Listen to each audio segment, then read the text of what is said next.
Okay, we should be live now. Again.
Alright, hopefully the stream's back up to working.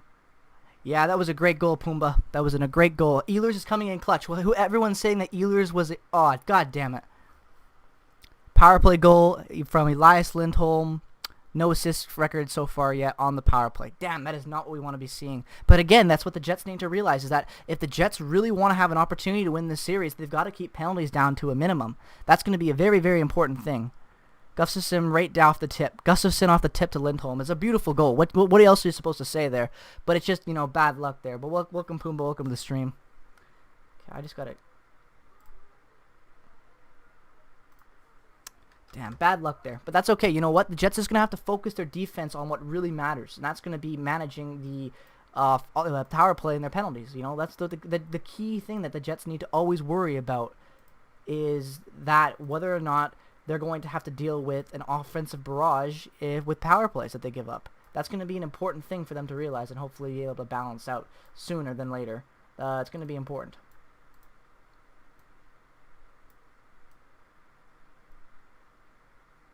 There we go. That's better.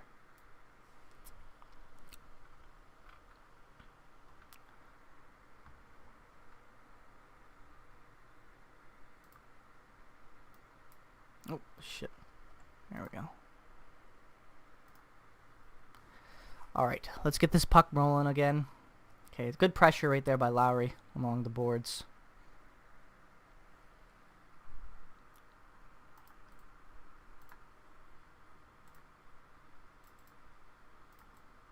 Let's pull that over here.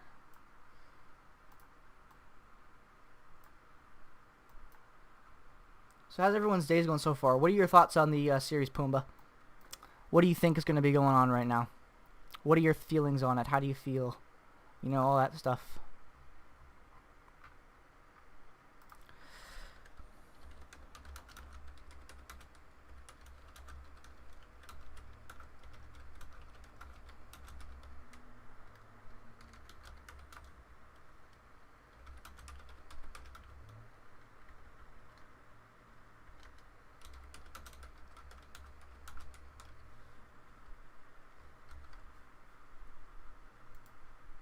Alright.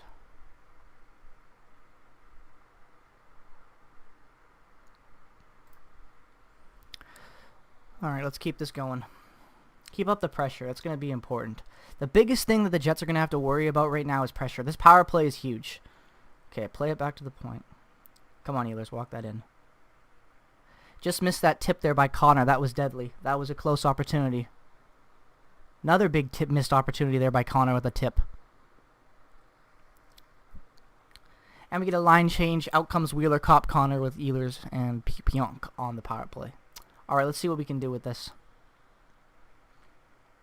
Like I said, it's going to be important to really manage the game. Game managing with the physicality is going to be the biggest thing now left in the series, with Scheifele and Laine being out. And I think that the Jets have the ability to do so because of the type of players that they have and surround themselves with, Wheeler is a great skilled player that also knows how to play defense and is an overall complete player. Another great 2-on-1 breakup there by Pionk, and that is why he's a better player than Jacob Trouba there. Because we've all seen what type of stuff Jacob Trouba does on 2-on-1s and the lazy attitude that he has towards skating back. That was a great play there by Pionk. Perfect. Played it perfectly right off his stick and then swiped it right away.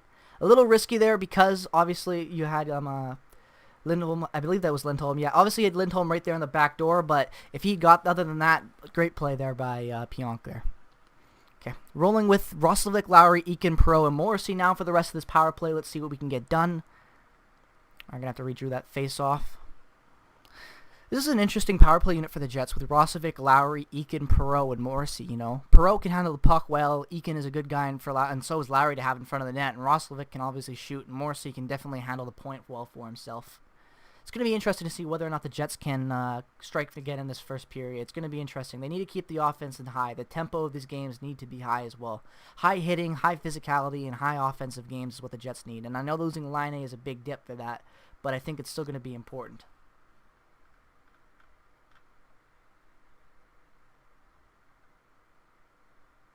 All right.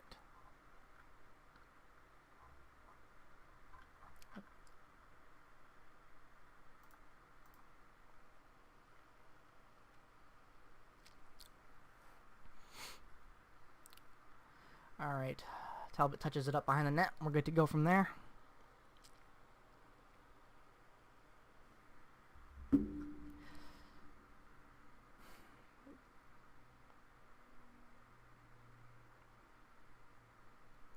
All right, now again, this is going to be very interesting here. Let's see if they can get a goal with the pressure. They've had a lot of good missed tips on that last power play, and they're putting on good pressure now with skating. But it's going to be important to know whether or not they can handle the constant pressure. That's a good pass there by Kulikov. Fortunately, he's got someone with him. Quite horrible pass there though. Again, look at Harkins putting in the back pressure there. That's what makes Harkins a special type of player. He's got that skill, but he's got the defensive mind of like a fourth, third liner that's been in the league for a few years already, and that's important. And that's what playing in the AHL for extended amounts of times can do for the development of young players, especially coming out of the WHL.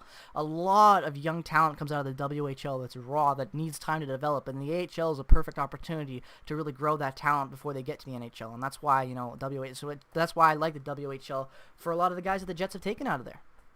Harkins is another prime example of the WHL. Yeah, Batan would have been a nice fit for us if he could have got him to work, but what can you do?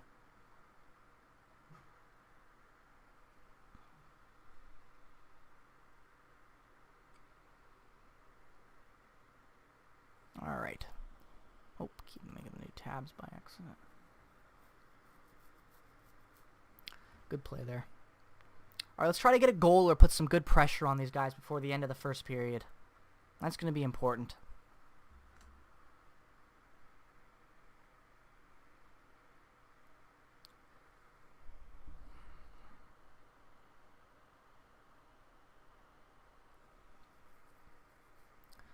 All right, we got 4:35 left, and here comes Perreault breaking it out. All right. Nice move. Great opportunity there, but again, missed shots. Two chances right there where the Jets had perfect opportunities to get good on deflections in front of the net or whatever they need to do to get a puck on that, and they can't get it. That's going to hurt them a lot. Okay, that was a good shot, but unfortunately too much coverage in front. Again, these same type of issues that they're running into right now. They don't have the offense to be able, right now with the injuries, to really be able to compete right now, I feel like. And that's not saying that they're not going to win the series, but there's just something about that. Like, that's why I'm saying that the amount of physicality in this game is going to be what really wins it. The Jets are going to really need to play to their advantages, and their advantages right now is their size and physicality, but Calgary's got the same thing, and that's why it's interesting. What do you guys think about that game, too, with Minnesota Canucks? I think that the Canucks hopefully can come back and tie that game today, because I really had them winning it. But we're just going to have to wait and see, I'm assuming. But I think that Minnesota is just a team that has broken their mold. They're not a good team anymore. And overall, I expect them to lose that series. But I guess we're just going to have to wait and see what happens overall.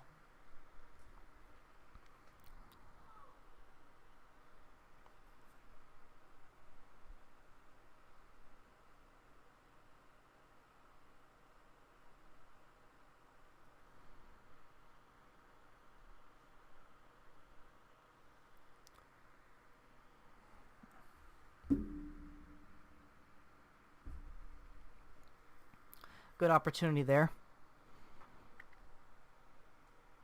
See, that's what the Jets are going to need to do. Just get it on net. You know, it's important. Right now, the Jets are trailing in the shot department, but it's not like that's an important, categories. It is only the first, and it is 1-1, but I would like to see those 9 shots get up into the double digits very soon.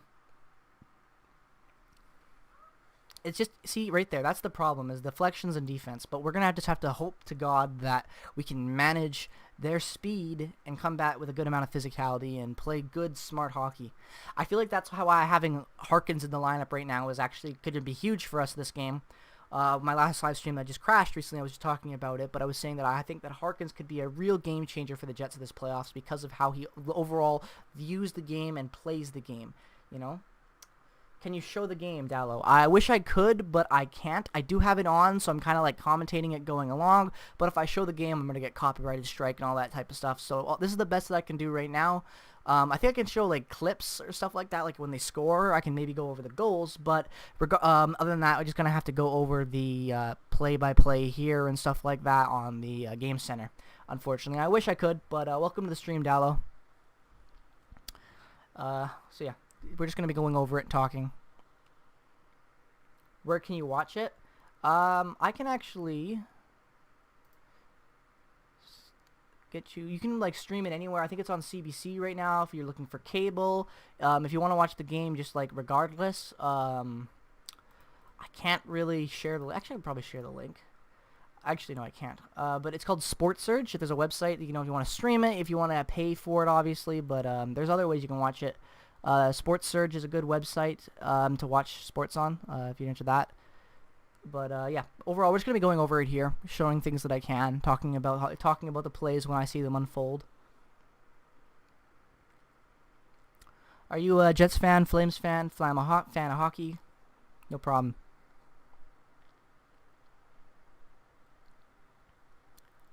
Calgary Flames, 4 of the 7 goals are on special teams. And that's what I'm talking about, ladies and gentlemen. The Jets need to play smart hockey. Smart defensive-based hockey right now. They can't outmatch them. They can match Calgary with offensively. Or they can just play bad defense and allow things like that to happen. And that's going to be what is very important coming into the rest of this series. The Jets need to limit the amount of power plays opportunities they give Calgary. And that's going to be huge. Especially for the fact that we don't have Scheifele.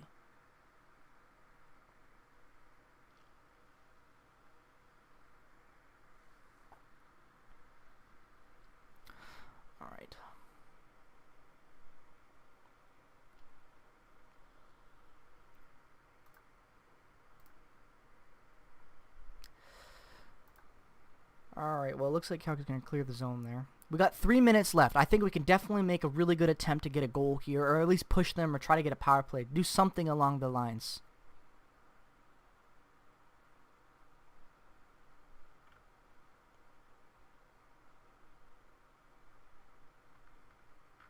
Okay.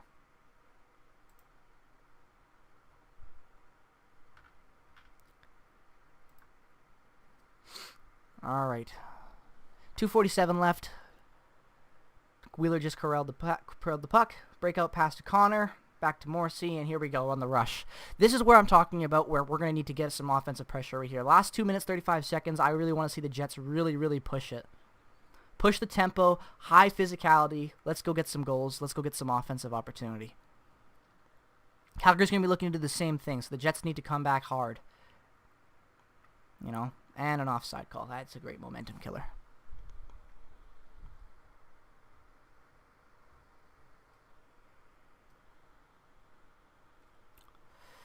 Game 3 tomorrow is going to be very nice. These East Coast games have been very interesting, Like, I honestly have a feeling that Montreal could probably make a comeback and push Pittsburgh out of that series, which would be huge when you think about it. Like, a Montreal team making the playoffs, like, that's what makes these playoffs so interesting. There's so many opportunities for upsets. If you thought last year was an upset, in every series it seemed like, this year could be even huge for how much more of an upsets could happen in the playoffs, especially because of how everything's just based with these, little rounds. I don't even know what qualification rounds, I guess they're called. It's interesting. I like it. This is kind of what I want hockey to be in general. I think this is the best way to play tournaments. More fun. I'm very impressed with how the NHL was able to handle their whole COVID bubble. Compared to other leagues like the NBA, compared to how the MLB's handling their shit show of the season, the NHL is just showing just how superior of a league it is when it comes to being run. And everyone thinks they're a joke, but, compared to the other leagues, they're the biggest joke. You got NBA players that can, big scrum in front of the net and a good opportunity. Winnipeg's got to definitely corral the puck here and get it out. Good save by Connor. Deflected up, out of play, whistle. Good play there. Again, pressure is going to be important, and I'm going to need Kulikov to really, really, really put some effort in on the assists. He's already been playing well, though. Kulikov's already got 2 assists so far. That's pretty crazy to think about. Kulikov is not a point man. With all that being said, though, he's playing very, very well. 1:40 left.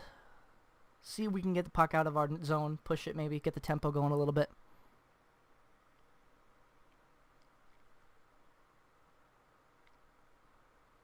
All right. Good play there. Breakout, and they clear it down. All right, no icing. Important. There's the pressure that I've been talking about. Keep the puck in, and they don't. Chopped it out. Again, not enough pressure. Okay, and then again, allowing the defense to walk in like that. Again, not very good.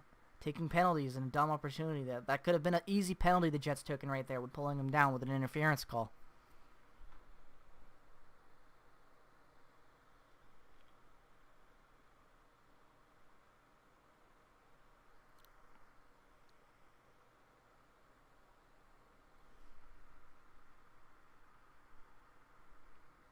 All right, good breakout there, and that's gonna wrap up the end of the game. Hopefully, not the end of the game, end of the period. Hopefully, we can come back from this and get some more offense going, because I was not impressed with the Jets' offense, unless right here. Oh no, Connor had to bring it out. Not enough shots on net. Just not enough. They're not high-quality shots on net either, Like, it's okay to be patient, but it's also okay to put pressure on. And I feel like the Jets right now are just being a little too picky. They're missing shots. They're rushing opportunities, Was that really the best play there for Connor to get the shot on net for the stoppage? I think it was. But in general, you got to think about that. There's 30 seconds left. The Jets really need to get an opportunity. Okay, right there. That's big. And another face-off. Okay.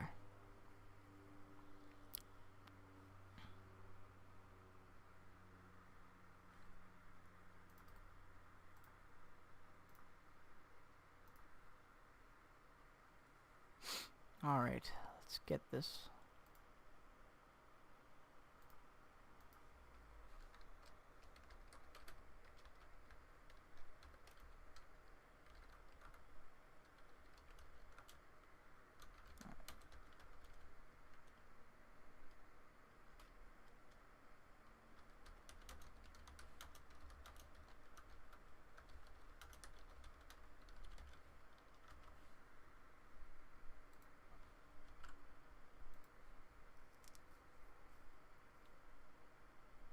Thanks.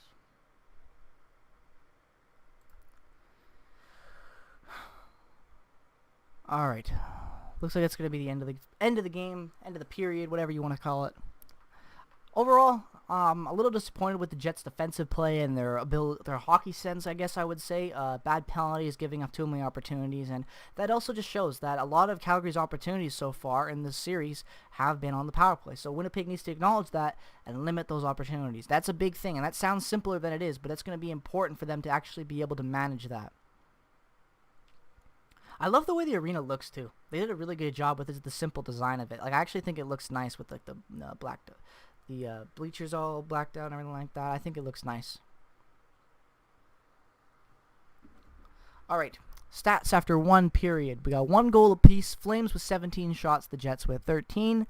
Winnipeg is out hitting the Flames with 10 hits to 6 hits for the Flames side. 2 penalty minutes each. And, of course, Calgary going 1 for 1 on the power play, and the Winnipeg going 0 for 1 on theirs. So let's see what happens with the rest of this game. Overall, definitely could have areas of improvement for Winnipeg's game, and also Calgary's game, if we're really being honest. Calgary could have easily taken the lead there to have a 3-1 lead if they really wanted to. But again, like the Jets, not enough shots on net, and also Connor Hellebuck is really stepping up and making big plays where he needs to be. But that's going to be him almost for the rest of the playoffs making big plays because Connor Hellebuck is just a big play type of goalie. So we're going to hopefully be able to come back from that. But let me know what your thoughts are, guys. We've got 6 people watching right now. Thank you so much for tuning in, watching the game with me. I really appreciate it. Let me know what your thoughts are so far on the game. Are you guys happy with the play? You unhappy with the play? Let me know in the chats down below or whatever. I guess where the chat's located on the app, on the browser, wherever you're watching. But yeah, let me know what your thoughts are on the game, guys. Hope everyone's having a good Tuesday. Whether or not you're in quarantine, whether or not you're just home hanging out. Hope everyone's having a nice day.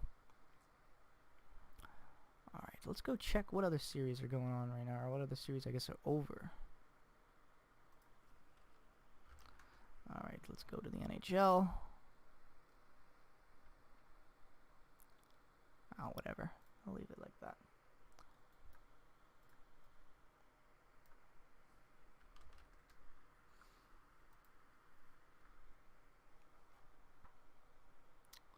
Toronto winning 3-0. That's a big thing for them. Let's talk about that. Let's go over the Toronto game right now, guys.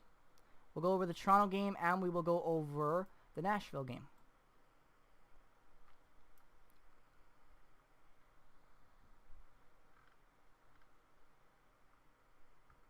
Here we go. I'll put that right there.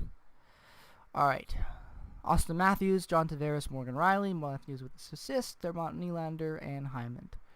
So, a lot of offense coming from different places. That's important for the Leafs. Again, with this series, which is going to be interesting, I find it comes down to goaltending, I think, with this one. I think a lot of the series in the Eastern games are going to be really come down to the goaltending matchup. And I wouldn't be surprised if the Columbus Blue Jackets have a good chance to outlast the Maple Leafs. Now, I know it's a 1-1 today, and Maple Leafs put up 3-0 against them, and Anderson got a shutout, but I still think that there is a good chance that the Leafs, or whatever it might be, with the Blue Jackets, they might have a chance to go to get 5 games there. Offense needs work, but what we have is good enough. Looking forward to the second period. Me as well, Philip. Me as well, dude. It's going to be interesting, though, because I think that the Jets are really going to have to look at how many penalties they're going to be taking. I think if they can come out, play a smarter, more, trap-style, defensive-style game, and shut down the neutralized passes, I think that's going to be big. We can't allow them to get into our zone and let the Jets get tires, because we can't allow for those stupid calls where we take our dumb trips, our interference calls, high sticks, or whatever it might be in our own end. We need to play smart defense, and that's what's going to be big. So again, getting out on this Leafs series, I think that overall it's a good chance that the Leafs could win the next couple games and just knock out Columbus. But I think Columbus's defense and I think their offense and their overall goaltending, I think, can carry this to a 5 or 4 game series. So we're gonna have to wait and see there. But overall, definitely impressed with the Leafs and the Columbus Blue Jackets obviously battling out so far. It's nice to see. But this is the interesting one that I think is very, very interesting. Look at that. Tied apiece, Coyotes and Predators, and a lot of offense coming from different places. We look at Nick Bonino putting up offense, and that's going to be another reason why the Nick Bonino was picked up for them, because he's a playoff warrior. Johansson putting up good numbers, Janrok and Arvidsson. But what's interesting to see is also the fact that the Arizona Coyotes have a good opportunity of bouncing back and winning this series, because I think that Nashville's time is done because of their goaltending. Now, I know that that's contradictory, but I think that there's a good opportunity that the Coyotes can bounce back and battle out the Preds, just because I think that their youth is going to be enough to push them forward. I think that Nashville's window is closing. The Piss Tigers had their window, but they couldn't get past the Jets. They couldn't get past other teams. They couldn't get past St. Louis. They couldn't get past a lot of teams. And now I think that they're finally realizing that they need to shit or get off the pot. They've got young talent. They've got old talent. They've got expiring contractors and huge contracts as well on top of that. So balancing all of that out is going to be very important. And I don't know. It's an interesting series. This could go either way. Either team could get hot back and forth. We saw with the Jets in their first game compared to the second game. I don't know what's going to happen with these play-ins, but it's interesting. Every game, it feels like it's going to go back and forth. There's no point on doing your prep. There's no point on looking at after the game, because it doesn't matter. Momentum can shift in a dime in hockey, and especially in a play-in series like this with the quarantine, the hockey, how long it's been, and I think it's very interesting.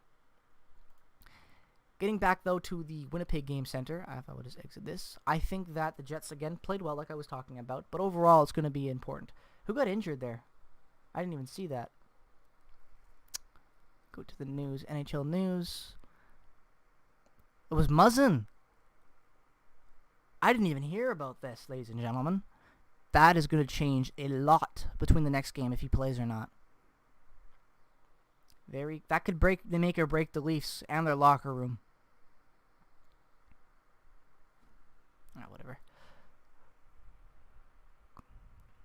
Okay, well, we're going to have to wait and see about that and get some updates on this. This could turn into a very, very big situation for the Columbus Blue Jackets.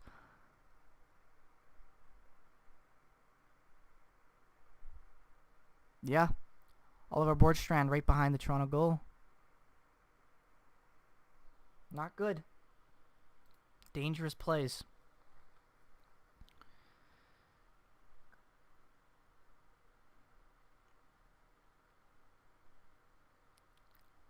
Yeah, I'm pretty sure this Florida series is done.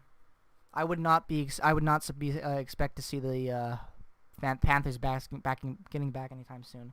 What a fucking choke on the Bobrovsky contract, huh?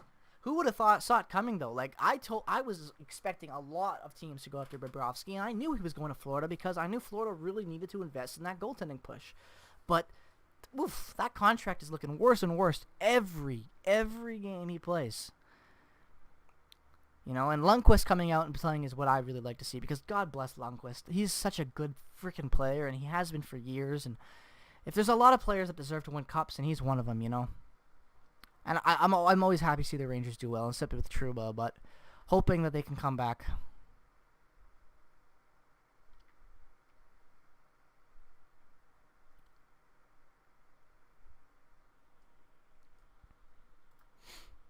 Alrighty.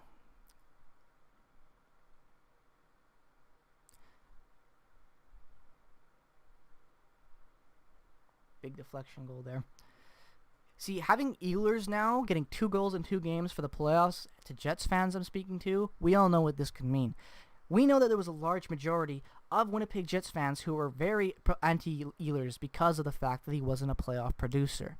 And now we lose Laine and Scheifele, and what do we get? We have Nikolai Ehlers stepping up and helping carry this team offensively when it needs to be. You know? Ehlers doesn't score there, it's 1-0 going to the second. Not a big thing, we're down by a goal, not big, but what happens if they get a second goal, you know? Hypothetically, that's what makes hockey different, and that's what makes hockey and soccer and all these other games where you're getting goals isn't as common as basketball with every basket rushing up and down, you know? And that's what makes it interesting. Overall, I definitely think that Ehlers is going to have a good playoff, and I think that it's important that he actually does because, you know, going into next season, you need to have playoff confidence, and the guy was one of the only players that wasn't playing at playoff confidence. Also, give me a quick shout-out to my boy Kevin Bieksa. Guy is killing it on Sportsnet with these hockey analytics and stuff like that. I love to see it. Love to see my boy Bieksa out there. Old school Canuck. I love Kevin Bieksa. Good, hard-working players. A lot of hard-working defensemen like that in the NHL don't get talked about enough, especially within the last 20 years in the early 2000s, where a lot of shut-down good defensemen played, and they don't get the recognition they deserve. Bieksa was one of those guys. He was very solid for a long time for the Canucks when they really needed to be.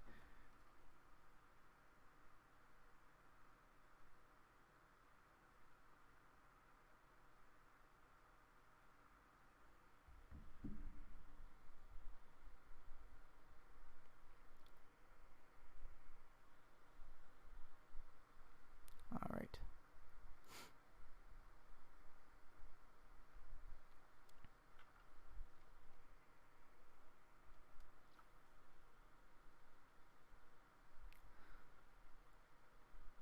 Let's look at Dmitry Kulikov so far. He's played. He's doing well so far. Right now, I don't know if he was on for the last goal because I'm trying to balance everything, but I think a plus-minus, Dmitry Kulikov, I don't know. See, what are you guys' thoughts on Dmitry Kulikov? I made a video talking about personally on the channel recently. Well, I guess not recently, like about 3 months ago or whatever, but I was talking about why I think that Kulikov should be let go, and it has nothing really to do with his contract or how expensive he's going to be. He's obviously going to be way, way more affordable than what he's on right now of a deal, but I think it's just because I would much rather go out and try to find some other players to, you know, fit that role that Kulikov is.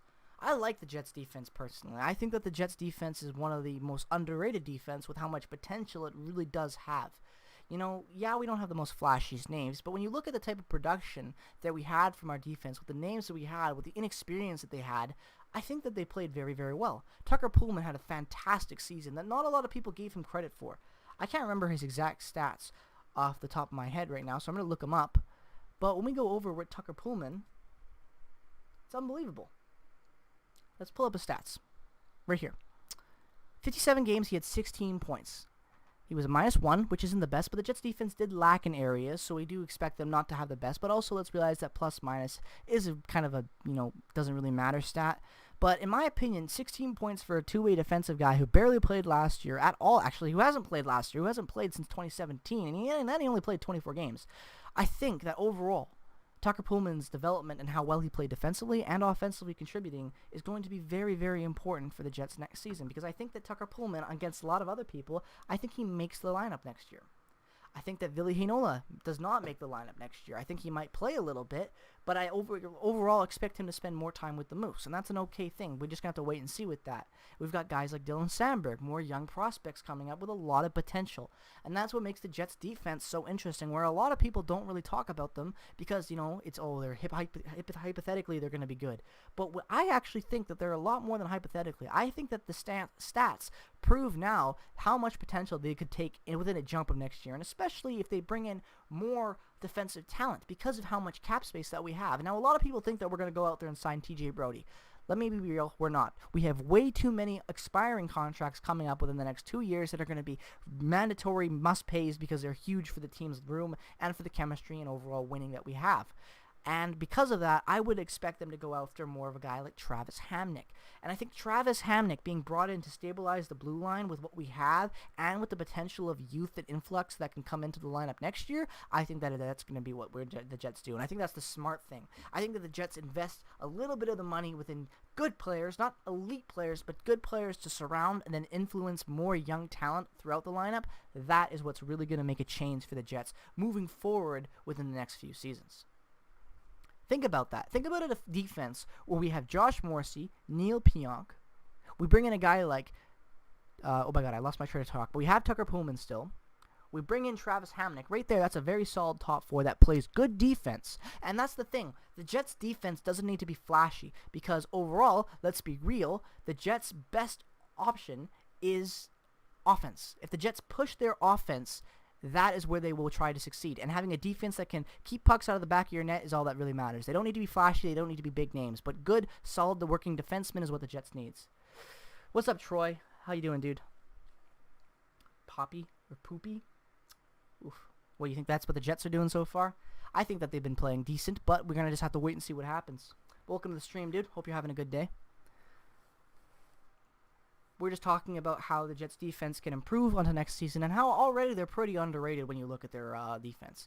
Everyone thought that losing Byfuglien was a huge thing and losing Myers was a big thing, but I talked about it a lot, how Myers was not a good player for the Jets. Like, he overall played in very important games. He had a decent, length of games with the Jets. He put up good points. Overall, he played well with us. But when we look at last year's numbers, he's not and the other year's numbers, he wasn't the best player, and that's what makes it interesting, because I think losing him at that price point the Canucks paid is what the Jets were roughly going to have to pay for him anyway, so losing him for that is nothing, because overall, I would rather have Tucker Pullman on my defense than Tyler Myers.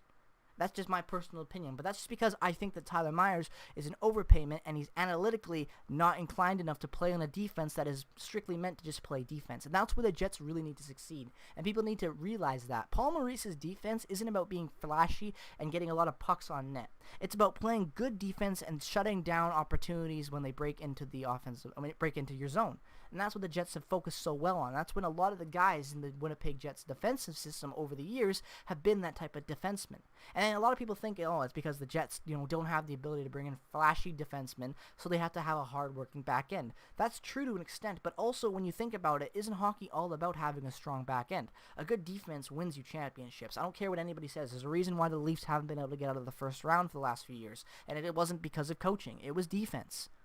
That they were not defensively built up enough to win. I'm sorry if you're a Leafs fan and that offends you, but it's just a fact. You're now putting yourself into a better defensive strategy, building your defense, and you're overall succeeding more, and that's important.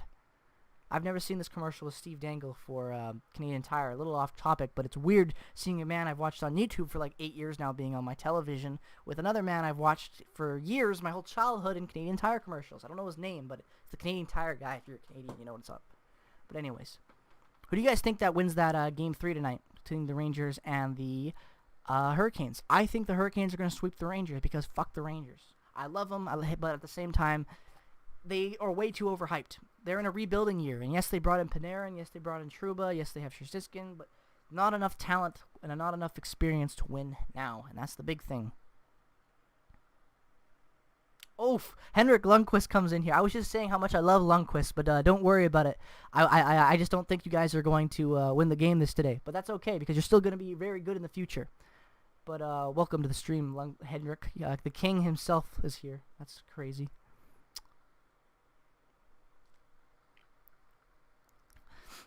I think that they might be able to win the game tonight, but overall, I don't think so. I don't see it.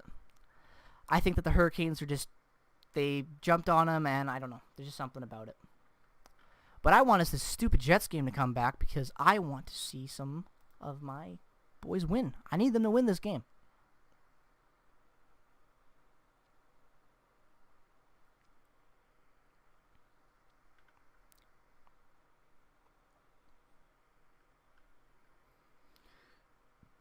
Oh my god. It keeps popping up with these videos. Oh, excuse me, so annoying. Alright.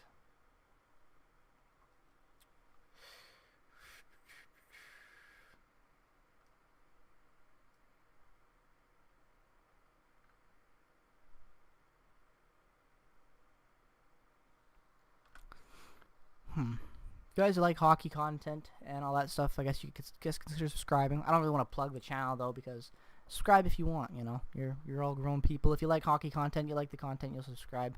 I used to do that so much. Like I still do it now on my second channel. I'm trying to move away from it, but it's like such a weird part of YouTube. You know, like the whole like and subscribe and the whole Twitch thing. Like I'm saying it. Like if this person likes the content, they'll do it. I don't think you telling them to is gonna make a difference. And I'm so guilty of that when I was a kid making YouTube videos, and I get lots of content creators feel the same way with how they've done their intros over time and stuff like that. But I don't know, just a weird part. Okay, I'm gonna pause this shit.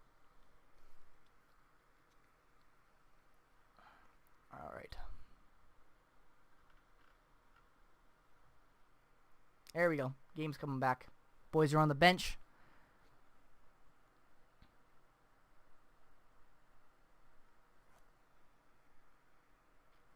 Talking about Harkins right now. Again, he's going to be huge for us. I made a video talking about Harkins, I want to say about 5 months ago, right when the season started to get canceled. And I was talking about how well he had been playing up until the season being canceled. And there's a reason for that, because he was really playing well. And now the season comes back, and he's still kicking ass. And that's really, really cool to see, because I really had given up on Harkins. And that's not because I thought he was a bad player. I just thought that he wasn't going to get opportunities with the Jets. I thought there were way too many people ahead of him in the system that the Jets management just overall liked better. But now that the game's starting back up, going into the second period, let's see if Harkins can prove his worth even more. Alright. Fresh ice, Zamboni's come on. Let's get back to hockey. Alright, Winnipeg's got possession right now. That should have been a tripping call on Eakin, I think. It looked like one at least, but what can you do?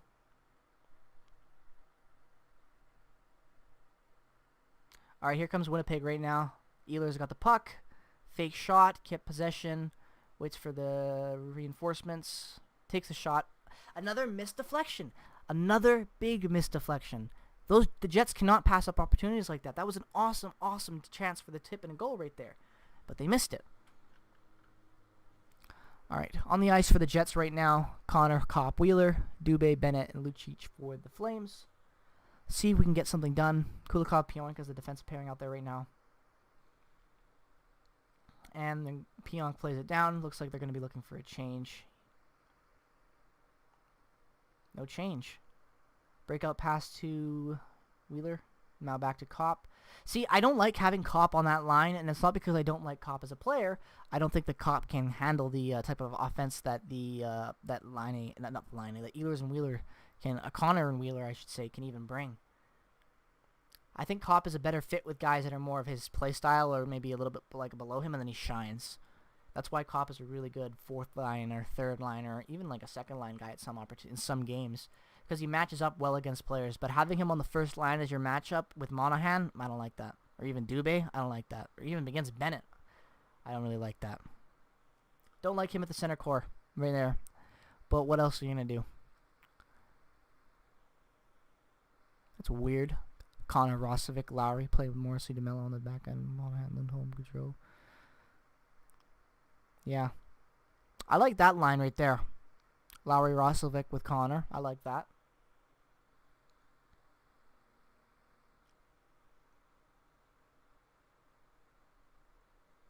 Is it just me? I want you guys' opinions right now. How many of you guys actually like the Albertan flag on the Flames jerseys? I don't know why. I've always thought it looked so weird with the blue and the red with it's on the home. On the white, it doesn't look as bad, but it's still, like, to me, it just is so out of place. I don't know. I get what they're going for, but I just think it's such a lazy design. Like the Canadian flag and the Albertan flag, and every other people have, like, actual crests and stuff like that. Obviously, the Jets don't on this one, but it's still weird to me, you know.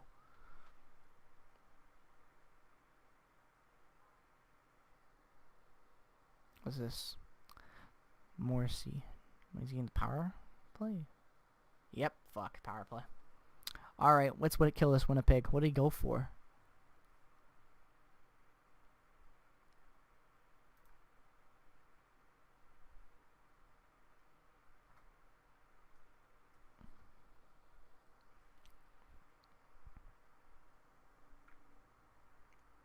Alright. Let's keep the puck clear. Again, keeping the physicality is going to be up with them is going to be huge. I haven't seen a lot of it so far to start the second within these first 4 minutes. Haven't seen a lot of it, and that's not something I'm going to be very happy to see if it keeps on continuing. They need to match physicality. The Jets don't have the offense to fly with the Flames right now.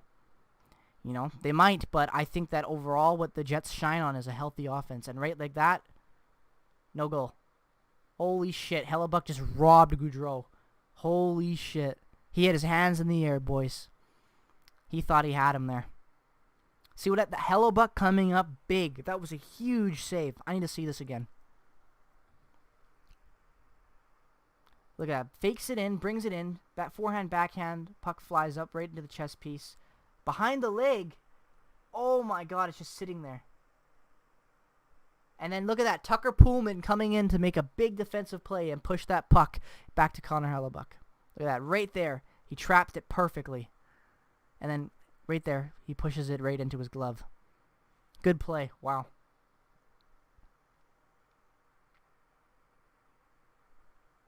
Seven people watching. Thank you guys so much for checking it out, the stream.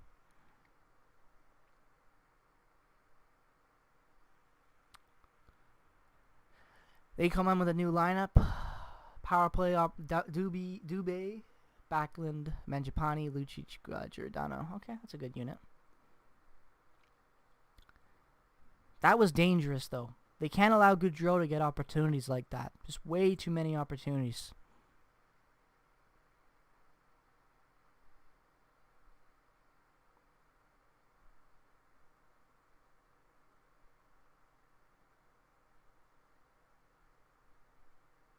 Okay. All right, boys. Drop the puck. Backlund breaks it out.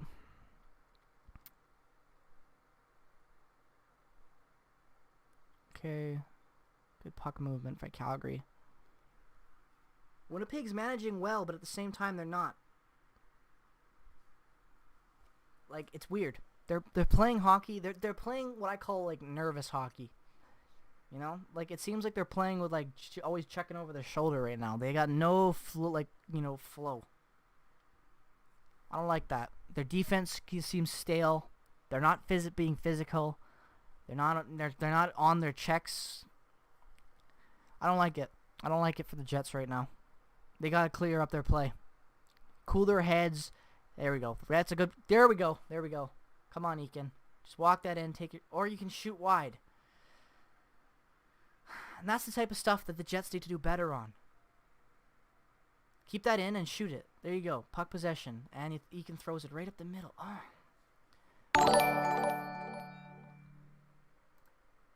Thank you so much, Mira Donut, for the subscription. Or I hope that's how you say your name. All right.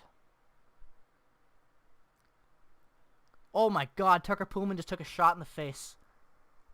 He's bleeding on the ice, boys. Oh my god.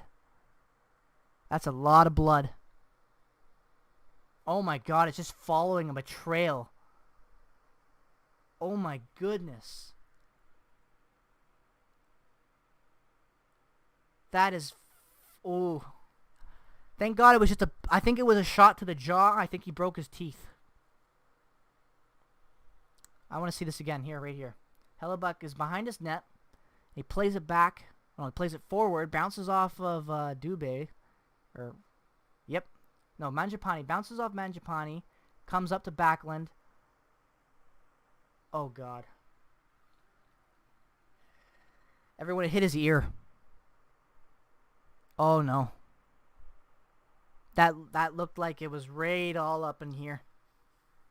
And for that amount of blood to be coming up, oh, God. I really hope that wasn't an earshot. I don't want another Brian Little. Nothing with the head. Fuck, Chevy looks terrified. I can't tell where that hits. To me, that looks like it hits the ear guard. Right here. But that is dangerous. That could be very, very bad.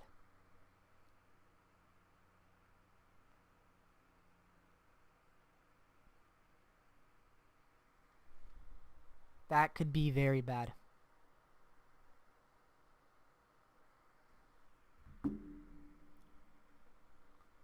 Guys, we're in a commercial break right now.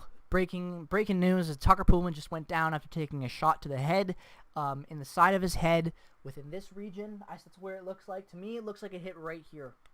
So it could have went into his mouth. It could have hit his ear. Like right now, we don't know the information. It looked like to me it was somewhere shot in the head.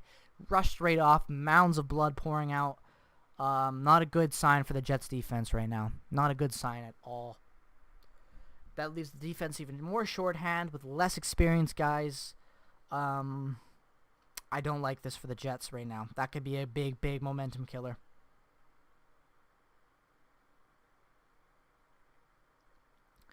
They're going to need Bellew and Kulikov are going to really need to step up right now to play proper defense.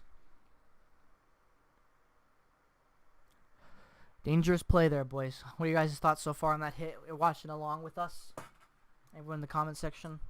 Or chat, I guess. I don't know why. Comment section. I'm going to pull up the Jets Reddit right now. We're going to take a look.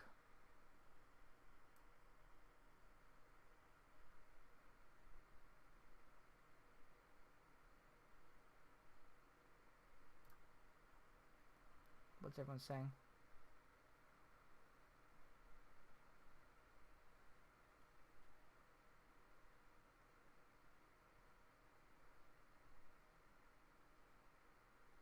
Yeah. Weak calls all around. Playoff experience. Look at this chart right here. Morrissey and Kulikov lead it with 25 and 23. After that, it drops to Bellew with like 15, and then after that, it's like 4. Fuck. That doesn't matter, though. I know I say experience is important, but the Jets have young defensemen that can play good D. And I have faith in Sami Niku. I just don't want to see that with Pullman. We have options. I just not this game now. Winnipeg's coming out with Nick Shore, Eakin. That's actually not even updated yet because they got Pullman on the ice.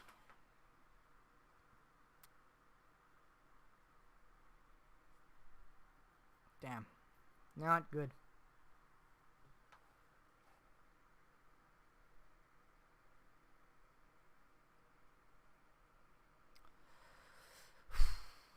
It's going to be an interesting rest of the game.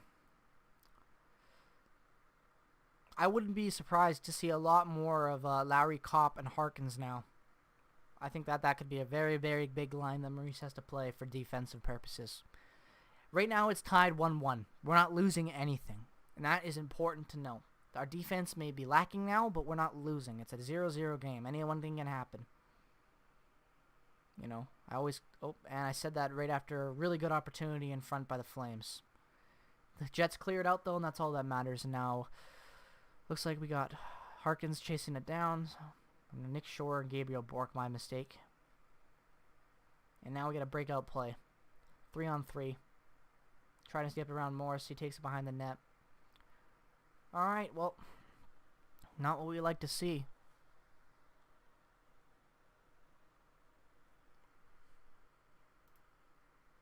All right.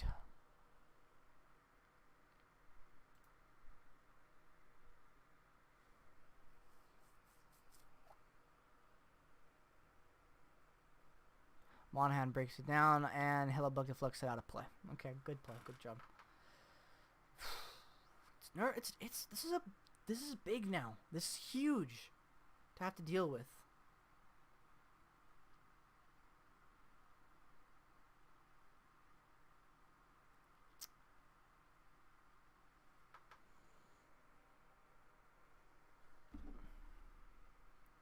Not what the heck? And on top of that, baseball news just looks like Shohei Ohtani done for the season. Great. If you're an Angels fan, I'm sorry, but that's what you get when you get. That's what he gets for picking the Angels instead of the Mariners. Riddled with a career with riddled injuries, and he wanted to go to a big market team. Whatever. All right. 6 minutes have gone by in the second period. So far, really nothing, no opportunities really other for the Winnipeg Jets. Calgary has dominated all play on this area. Not happy with the way that they've been playing so far, especially with the fact that we haven't even had a shot on net in the second period so far. Hopefully that's going to change very soon. We got 9 people in here. Thank you so much for stopping into the game. Let me know what your thoughts are so far on the game.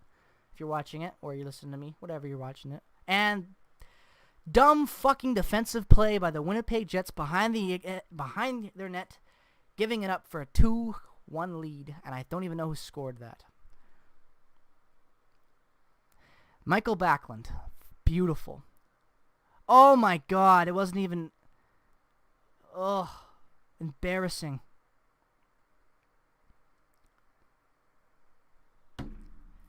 This is exactly what I was talking about, boys. No pressure. Winnipeg is looking over their shoulders and playing way too cautious. They exactly need to play better. Mary, you're 100% correct. What was that? I've been saying it since the start of the second period. They're playing tame. They're playing with no emotion. That should not happen. Not in a playoff game. I know that they're rusty, and the communication is a big thing with being off and the amount of time to practice. I'm not taking that away from the Jets, but overall their defense needs to be way better than that if they want to have a chance to win with the lack of offense they have. And there goes the puck possession again. Okay, no, keep it in, but for what? Unfortunately, they're using their third and fourth lines they're not using them properly right now. The Jets need to have dominant offensive control, and they're not having that right now. But we're getting out-muscled by Lucic. Boys, the man is a goon. He's ass. Again, weak pressure.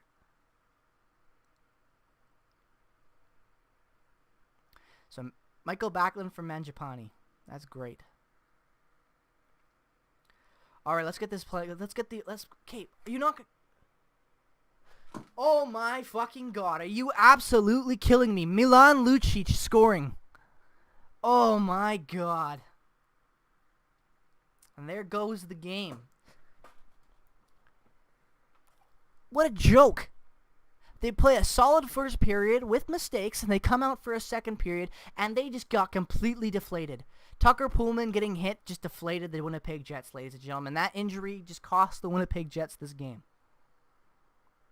Deflected tip by Ehlers, wobbly puck. Hellebuyck can't play it because it's tipped, and he goes right in. Did Hellebuyck even get a chance to tip that? Yep. I don't even know if Hellebuyck tipped that or not. I think he completely missed that. God damn it.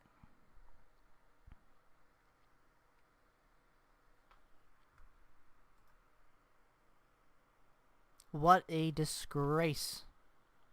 They're challenging it.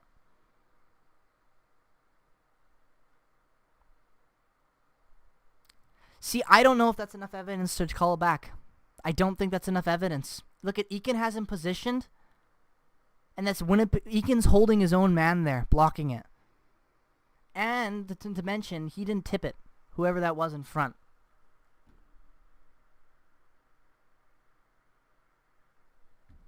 I think that is I think it's a goal. I think that coach's challenge is going to be a goal. Let me know your thoughts down in the comment section right now. I keep seeing comments. The live chat, whatever. Chat away. Let me know, Jets fans. What are you guys' thoughts right now? Calgary fans, what are you guys' thoughts? Do you think that's going to be a goal?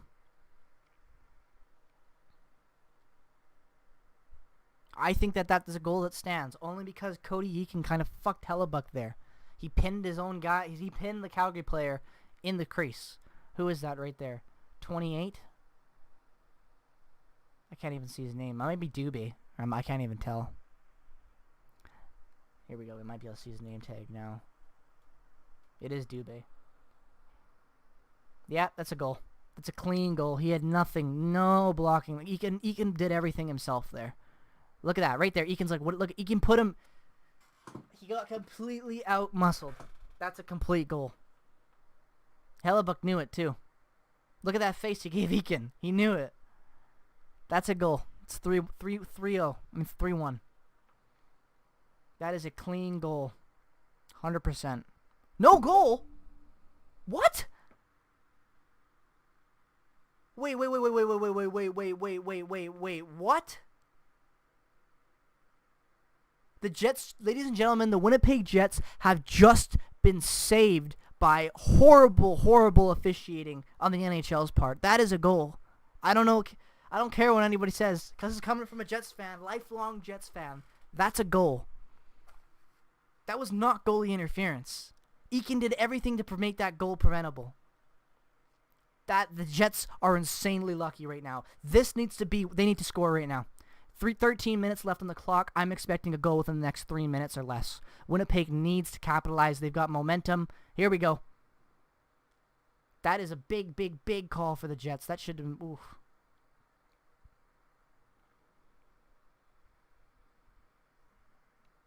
They got lucky there.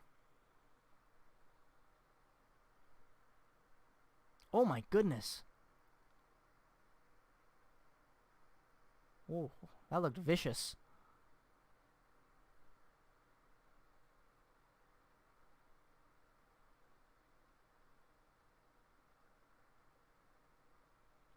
That was a vicious play.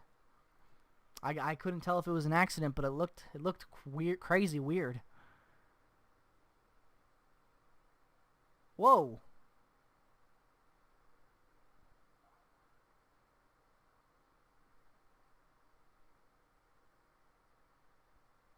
Did he hit a dip in the ice? That's a weird play. I don't think that's a penalty. I guess that's an interference call? What did they even call on that? A hooking call? It should have been more of interference. He kind of pushed him. That could have been dangerous. That looked like it was really weird collision, an accident almost. Like it looked like he was trying to Harkins was trying to support himself for the hit, but then he kind of like clipped him. I don't know. That was weird. I still can't believe the Jets won that challenge. That is just mind-blowing to me. How did that happen?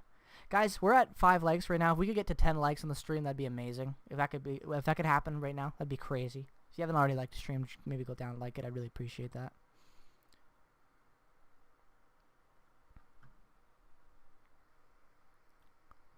Okay, what are the shots on net? Again, 2 shots on net for Winnipeg. 6 for Calgary. Not good enough. And now Calgary's got a power play. And where have Calgary been scoring all their goals in this series so far? On the power play. So let's hope we can shut it down. I like the coverage a little bit better on this one. Except there's 3 guys where... that could have been dumb and dangerous if the puck came down. There were 3 guys all around the puck in front of the net. That could have been bad if Calgary got that out. That was a walk-in shoot. Shooting gallery if they got that puck down.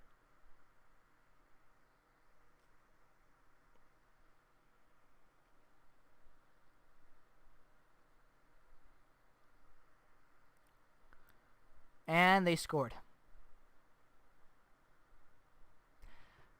They were going to get it back because they got robbed. And, of course, it's Harkins going out of the box too on the play. Fucking Monahan. Ugh. Let me see. Right off the draw, gives it to Monahan. Shot right in front of the net, and I'm not much Hellebuck could do. That was like right instant. Ugh, god damn it. God damn it.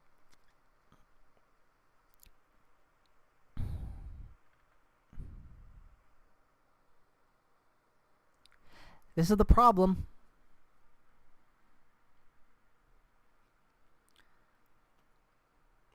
They're trying to do too much with the offense.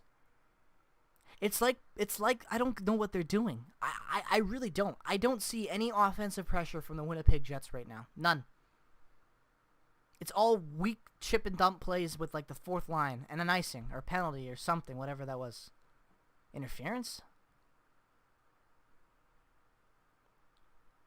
Whatever, doesn't matter because it's dumb.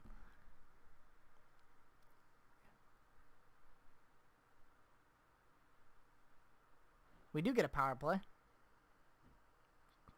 Fuck you, Lucic. Jets need to capitalize right here and right now. Oh, what a dirty play. He grabs him.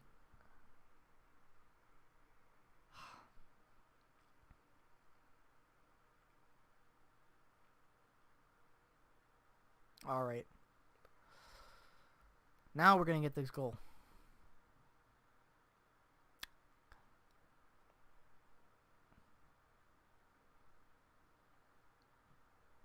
There we go. What a beautiful shot by Kopp. And I was saying he doesn't have that offense. What a shot. What a beautiful goal. Like 10 seconds into the power play, Jets are back within one. Huge. That was a huge goal by Copper.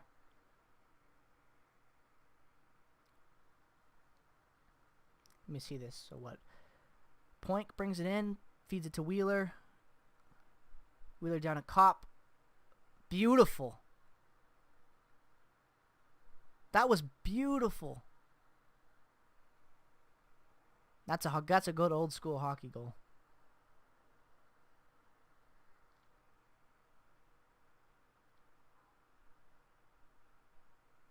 Lucic getting all pussy. He held him. Like, does he not know what a penalty is, man? Like, blatantly obvious. Good breakout play. Now we got momentum on our side. The Jets have it. Wheeler and Pionk. Yeah, good. I like to see Pionk getting those assists.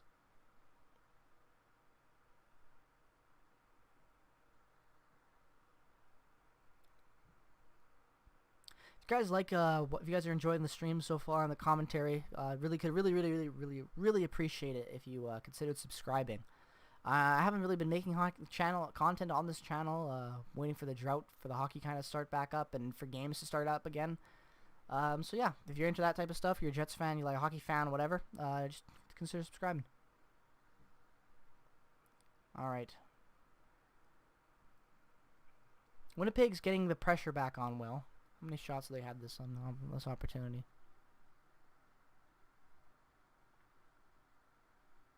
Three shots to 7. Okay, that's good. And they've been able to score, which is important as well.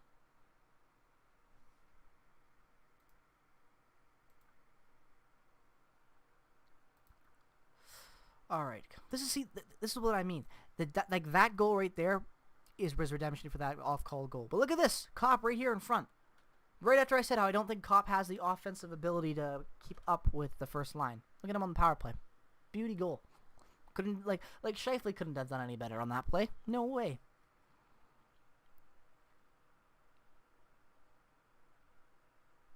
You know what? I'm gonna play the audio. I think I can.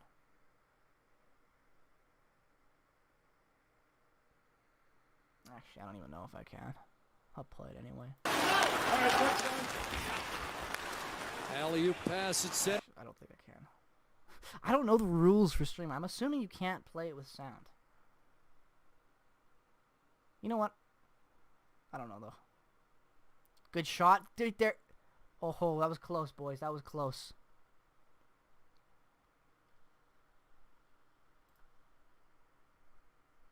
All right.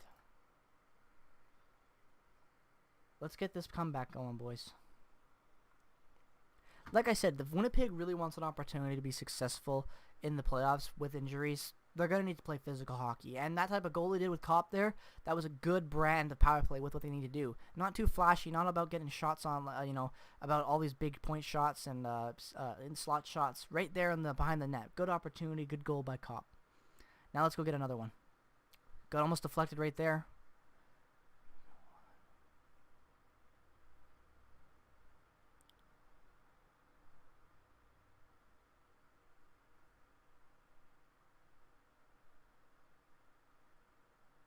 Ooh, missed opportunity, and they couldn't keep it in. Someone could have got to that puck there, being Bellew or Puyonk. Someone could have done it, and that was fucking dangerous.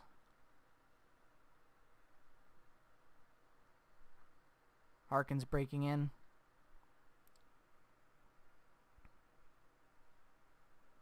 Harkins with the puck again. And lost control in the... keeps it in. Jets maintain pressure. Good play there. Good pressure there by Roslovic and Harkins. And Lowry, too. And offside, but good pressure. That's what matters. Putting a lot of... that's what's going to make a big difference. Pressuring them in the offensive zone is what can get us the win in here. This is big, though. This is a 2-1. I mean a 1-1 game series. But I can't talk. But they need to make a really good, strong comeback.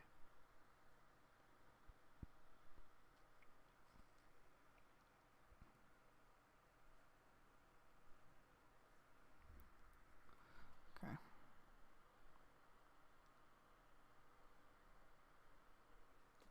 Commercial break in progress. All right, let's take a look at our stats right now. How well are we playing? Almost even in shots now. That's what I like to see. They're better. We're 1 for 2. They're 2 for 3. Don't like to see that. But again, see, another thing I was talking about at the start of the stream and earlier this game. 2 for 3 for Calgary on their power play. That is a lot of opportunity. They've had 67%. And overall in the series, they've been very well. We've taken more penalties. We're doing better in the face-off category with 64% of the wins. That's very good. We've blocked more shots. We've had more takeaways, and we've had more giveaways. But we've also thrown more hits, and that's what I've been saying is also important. Physicality is going to be very, very big. I don't like these calls, though. Slashing, and what is this? Tripping, and hooking. Bad, lazy defensive penalties. That's what I was worried about the Jets taking. If they want to play a good style of hockey where they can win this series and do it respectively, they're going to need to play it defensive hockey at the best they can. We're going to need to see some old school Jets defense when they don't really have a lot of mainstream guys that could play. We're going to need to see some Mark Stewart type of defense with the pylon. That's what we need to get. Some physicality.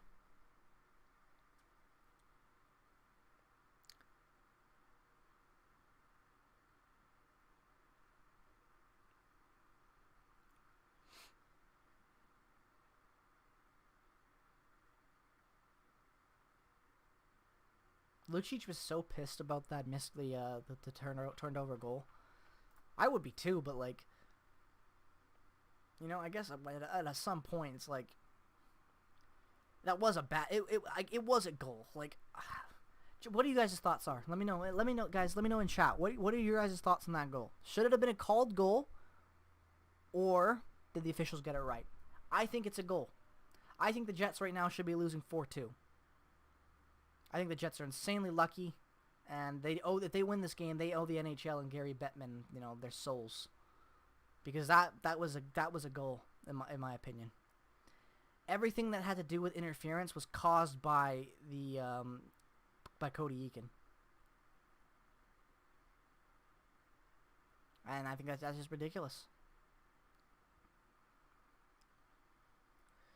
Anderson Giordano come out for the Flames.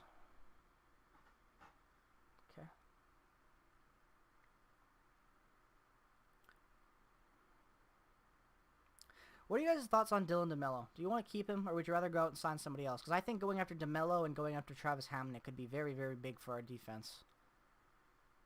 But that's just me. I think Hamonic is a given at this point. He's not playing in the play-in series. He doesn't want all this stuff. He wants to go move to his family and all this stuff. He's from Winnipeg. His family lives in Winnipeg. He's been trying to get to Winnipeg as close as he can to Winnipeg Ever since he was first Islander, when he was on the Islanders and the trade rumors first started. So I think that now this year, with the opportunities available for Winnipeg to pick him up, I think that they pick him up on a cheap contract. I think that he plays the next 2 years in Winnipeg before Dylan Sandberg and everyone else is ready. Almost a deflected goal by Ehlers in front. Great save by Talbot there, getting the puck down into his chest. That was close, though.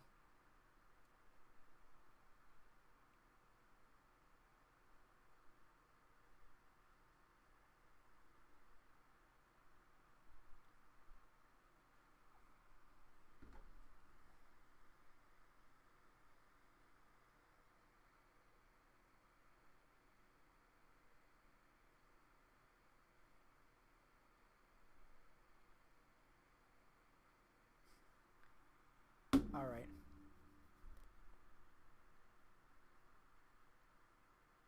Almost a goal there. See, the Jets are getting opportunity, but the Jets just aren't capitalizing on it. Again, missing the net a lot, but at least they're scoring and getting close chances.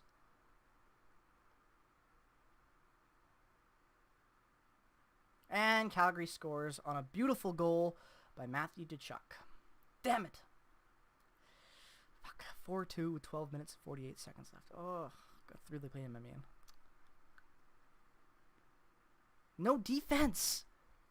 You know what, though? What are we supposed to do? We lost Tucker Pullman, and Tucker Pullman has been playing awesome. Our defense is just getting killed right now. Okay, Harkins is in front of the net. That was all Harkins' fault there. That goal is all on Jansen Harkins. He left the Chuck wide open in the slot. There was not a single amount of coverage. Lowry comes in from behind, leaves the Chuck. Harkins goes in for coverage as well. Nothing you can do. Just a bad read by Harkins. He shouldn't have left him open in the net. And Lowry should have made sure that Harkins wasn't going to commit to that check in the boards. Fucking little rat cunt. Oh, probably shouldn't swear like that, but I don't know. There's something about Matthew Tkachuk I hate. I love Brady Tkachuk. I think he's a really solid stand-up guy and a good player. But Matthew Tkachuk is just such a little rat, you know? Like he's perfect fit for the Flames. Just spineless, just like their organization. Nah, I'm just messing with you guys.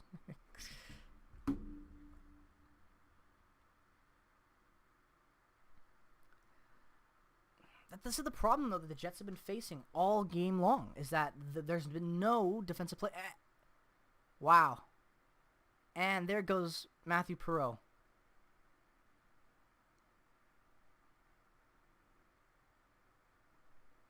Jesus Christ.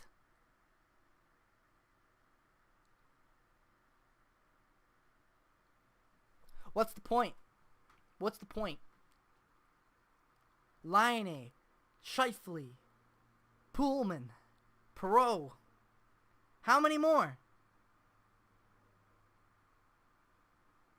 Oh my God, Bennett, you little... That was a dirty play. That was a dirty play. Oh, come on. He just crushed him.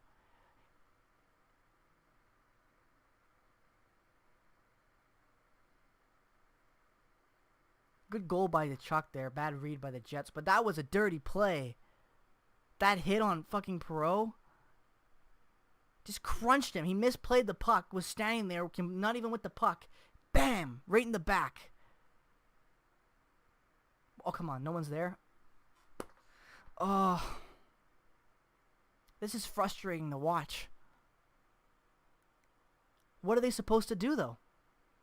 They're down a defenseman. They're down a forward. They're already down two of their top forwards. Probably they're to number 1 and 2 best offensive players. Gone. And now you lose Perreault and you lose Pullman. And you're already down without Little.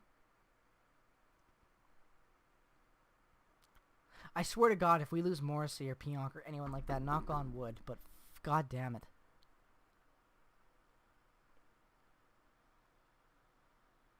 And why does it have to be against a team like Calgary, too? Like, these guys are just, like, they're average. There's nothing special about Calgary other than Johnny Gaudreau. Even then, he had an off year. And we have to get injured to shit by these guys.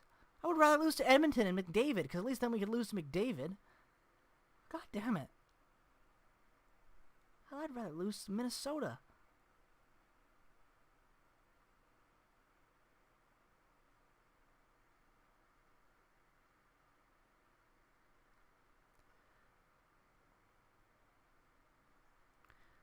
And they're just getting out-pressured because they're overworking their lines now. And here goes a 2-on-1 with Johnny Gaudreau and Dylan Dubé. 5-1. Oh, an amazing save. 5-2. An amazing save. Amazing save there by Hellebuck to get enough on that. But again, the defense is lacking. What are you supposed to do in that opportunity?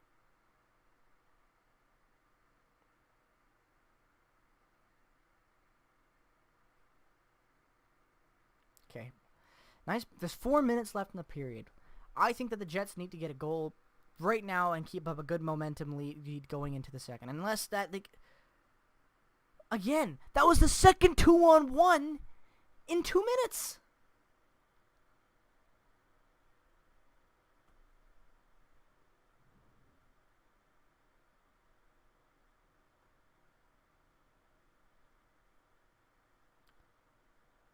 Is it out of play? Okay, I'm out of zone. Good. Reset. God damn, this is crazy. Unbelievable. Another 3-on-2. Where's the defense? Oh my goodness. Calgary's dominating right now, and if the Winnipeg Jets do not clear it, they will get another goal. Calgary is pushing for another goal right now, and they're going to get it. Okay, Winnipeg finally put down the puck, and they turn it over immediately after again. They clear the zone, but they turned it over immediately.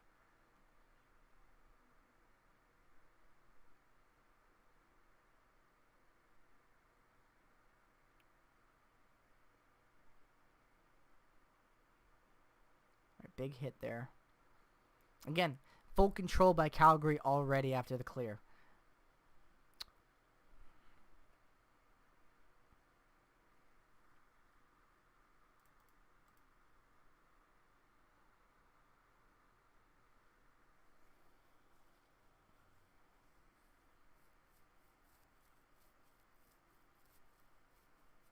Alright. I don't like any of this, really. They're playing like they're tired, but I can't blame them. They're rattled now. Hopefully Tucker Pullman could come back in the third period. Hopefully it wasn't any like brain damage. Hopefully it was all just nothing even surgical. Hopefully it was just stitching and tear.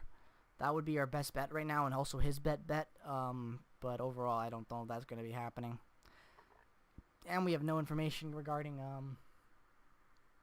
Matthew Perreault.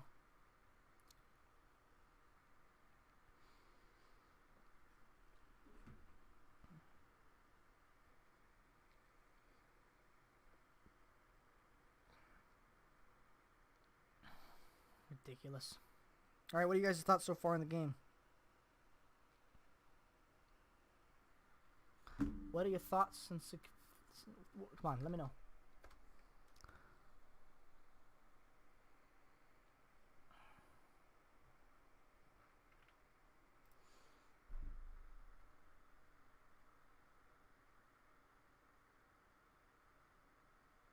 Exactly. It's a very good point.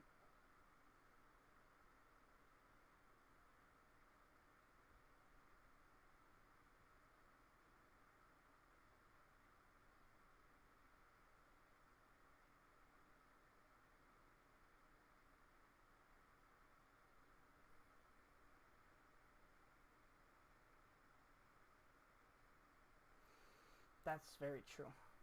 A lot of guys on the Reddit right now are saying the same thing that I'm thinking. A lot of guys are just watching the puck, and they're not. They're skating, looking behind their backs. They're only watching the puck. They're not playing good hockey. You know, we saw that with the Harkins incident right there with Lowry. Lowry went into the boards, completely left the net open, and Harkins went at the exact same time. Like the exact same time. Lowry already skates past him when Harkins commits to going to the boards. What are you gonna do there?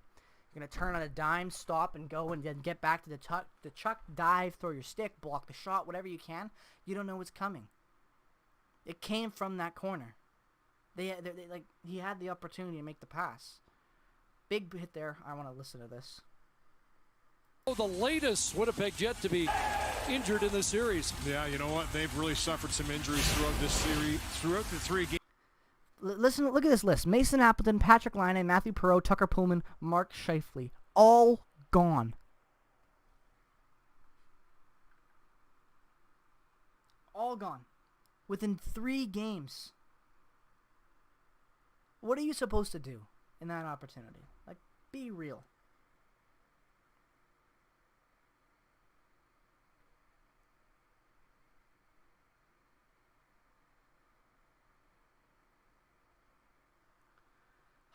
It's a joke. If the Jets want any chance on coming back, they need to get their asses in gear, and they need to put some pressure on the puck. Right there, good read by Wheeler, but unfortunately, he's got no weapons with him. Weak pass. Like what? Like what is that? Another weak pass by Wheeler, feeding it through it.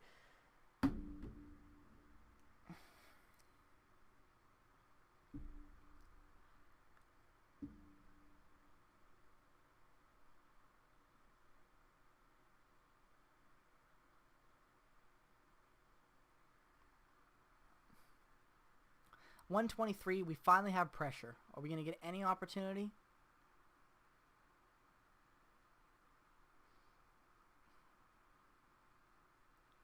High stick.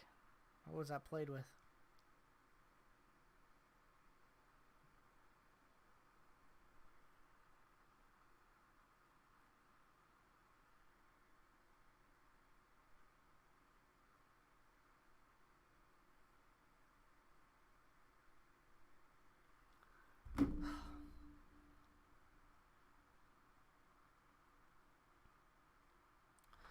Who thinks the Jets are going to make a comeback?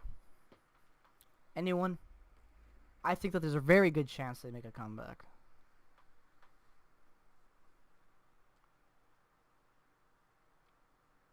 That they can just get their ground. They can get grounded again. They're chasing their tails right now. A lot of the defenses and a lot of the offenses too. They're looking in the wrong places. They're trying to force plays. Their head isn't in the right area. Blake Wheeler on any other given day would not make that pass. Like, you know, not to the weapons that he has there, not with the way that they're playing defense, but he still chose to.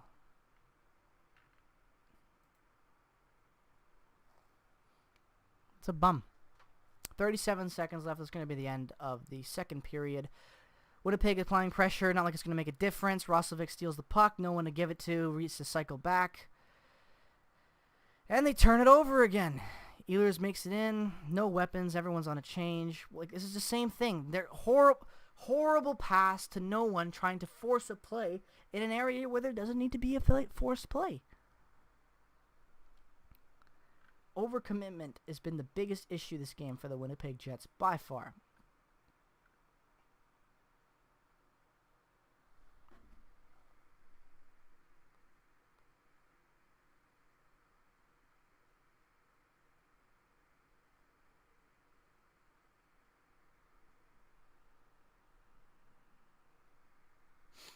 Crazy. What, 11 seconds left and it's in the Jets zone? Right? Yeah, it is. Oh no, it's not in the Jets zone. Okay, you got it. You got 7 seconds left.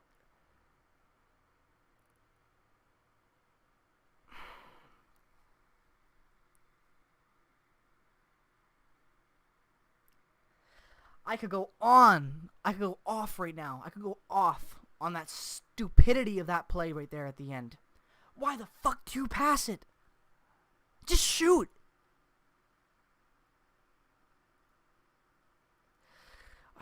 End of the second period stats. Flames go in 4 goals with compared to the Jets 2. Shots on goal for the Flames, 28 goals. Winnipeg with, what, 24 I think I saw. Yep. God damn it. Just not overall what we want to be seeing our boys be doing right now. Power play. Everything is just off. Completely.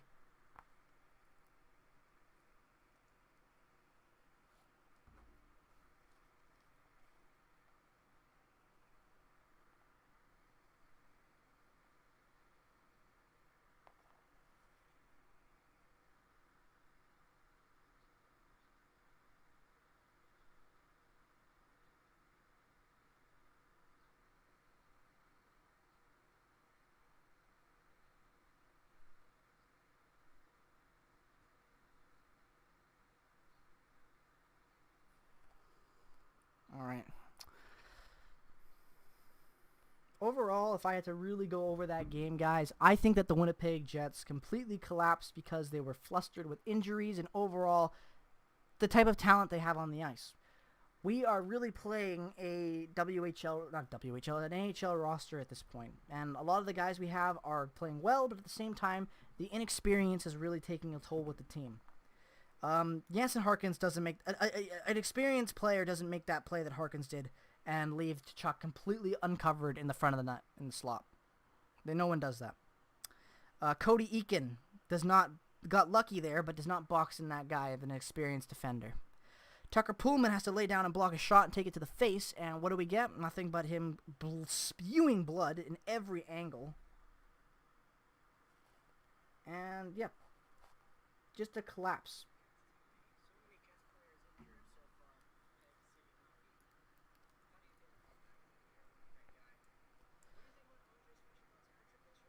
God damn it. Fuck. It's just, what are they supposed to do? If you're Winnipeg in that situation, you have not a lot of options. You can keep the offense flowing, trying to produce with what you have, or, you just give it up. And the Jets are kind of giving it up. They're inexperienced right now with a lot of their players. Not their fault, injuries. You can't control that. But at the same time, it's still the main cause right now. And you can't you can't justify it, but that is the reason why the Jets are losing right now. God fucking damn it, man. Like, this is... Headphones are tied in a giant knot.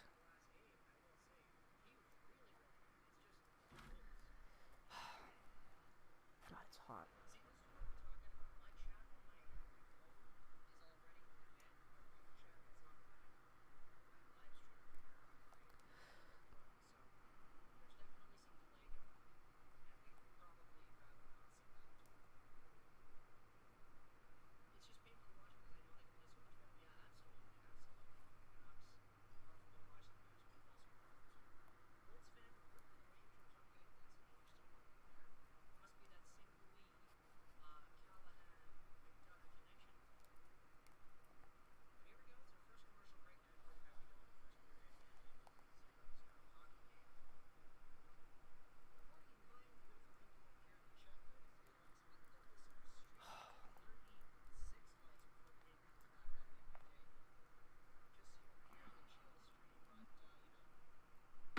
God damn.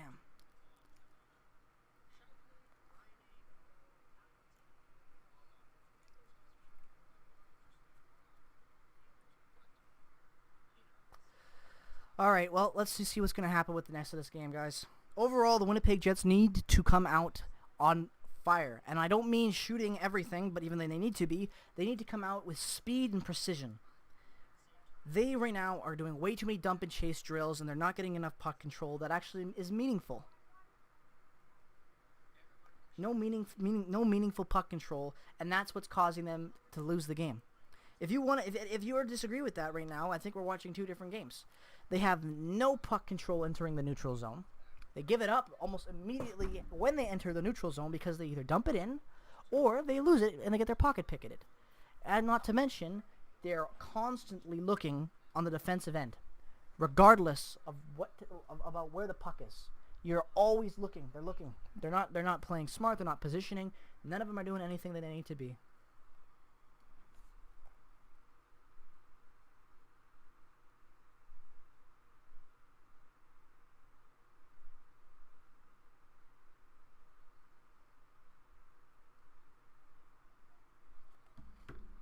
What's up, Taco Kids? Welcome to the stream, dude. Hopefully you're doing well.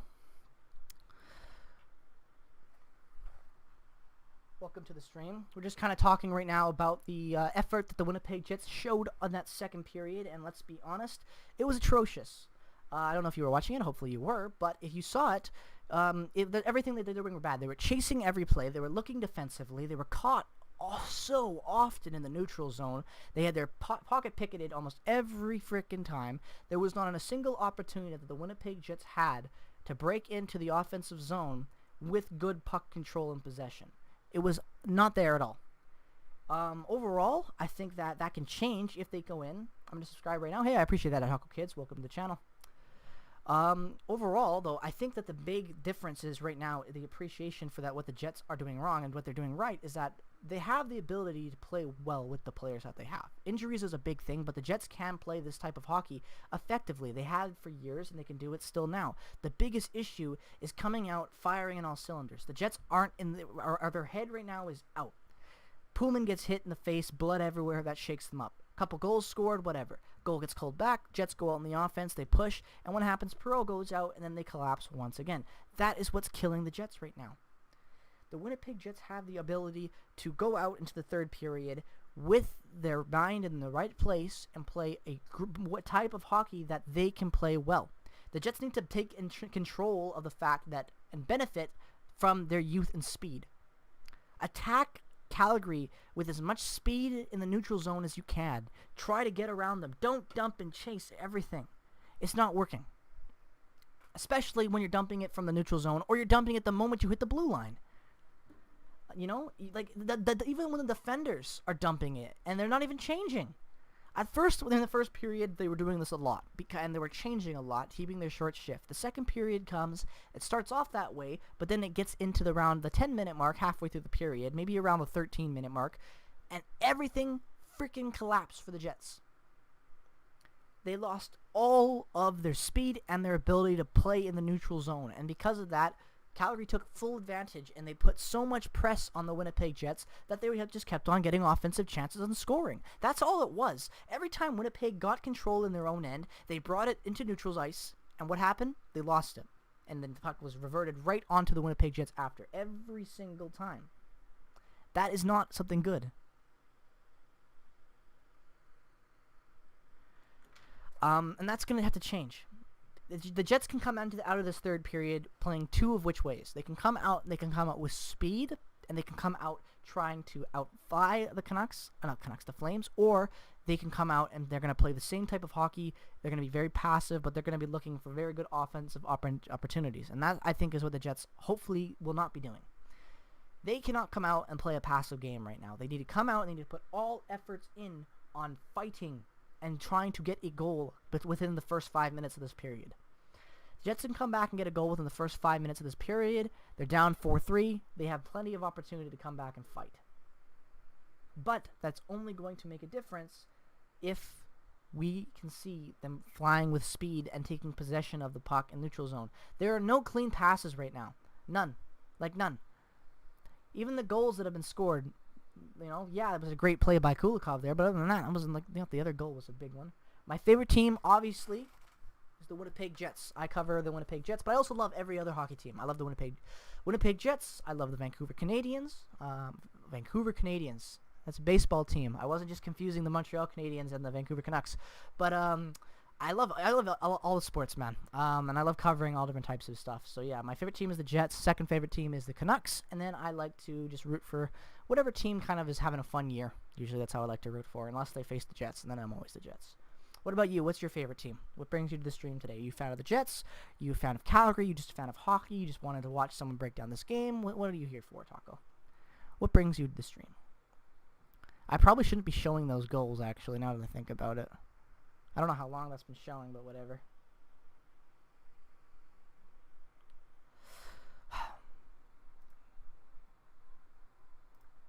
Whatever. Let's just see. I'm a fan of the Jets. That's really cool, dude. Me too. That's why I'm here breaking down this game. Big fan of the Jets. You think they come back right now? I think they do. How many Jets fans we got in here right now? What are you guys' thoughts, Jets fans? Are we going to come back and we're going to come out with our feet flying? Or are we going to come out sulking and we're not going to come out with any offensive opportunity? Because I think that's a very big opportunity. But the Jets need to come out with their heads screwed on tight, ready for a fight. They need to be fast, they need to be quick, and more importantly, they need to have puck awareness. And they need to have player awareness. You can't have guys leaving people open in the slot. You can't have it the other way around and passing up the puck and leaving covering guys too much. They need to be able to watch everything. There needs to be a balance. They need to have their minds in the right place. And right now they're not. The Jets aren't playing a good type of hockey right now. They're playing a very kind of on their heels, scared, kind of timid hockey. And that's going to change. It's going to change this coming out of this. I guarantee it. Blake Wheeler and Kyle Connor also need to step up and show. They have not been playing well at all. Blake Wheeler is a -1, and Kyle Connor is a -1. Andrew Kopp has played well with putting up a goal. But other than that, nope. They're going to need to put in a lot more work.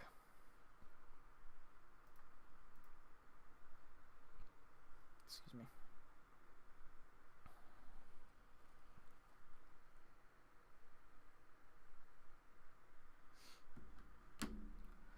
How much time do we have left on this? Probably, I don't know. Probably enough.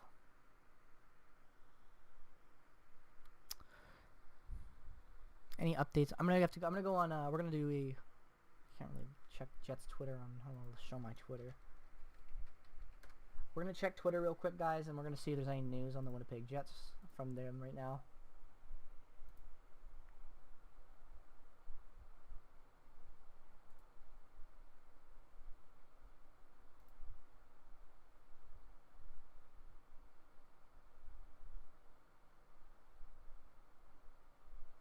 Fuck.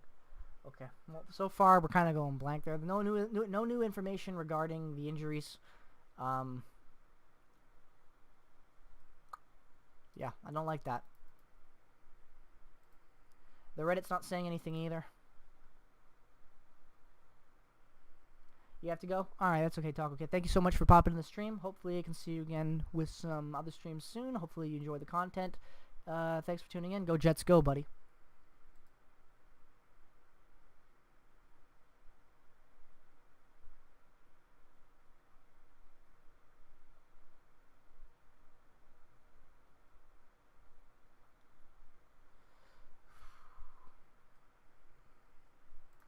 Damn, this is what I mean. This is the big thing right now. Jets can't just freaking.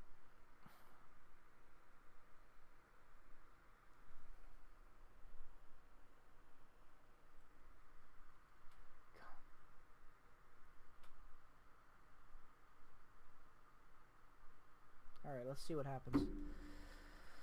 How much time we got left on this commercial break?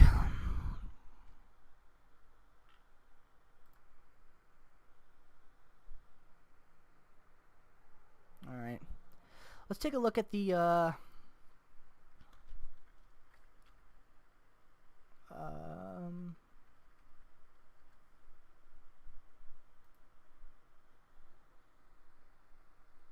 there it is.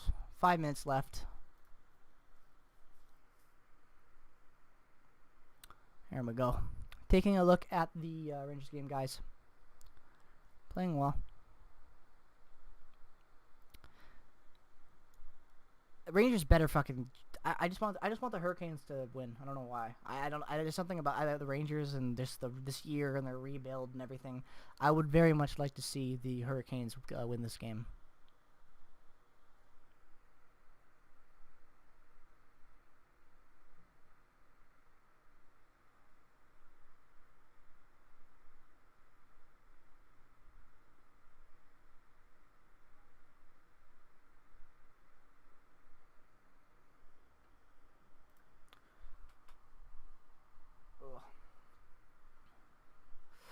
Alright, looks like the game's going to be coming back soon, hopefully. A couple more minutes, and then we'll be good to go on the game side.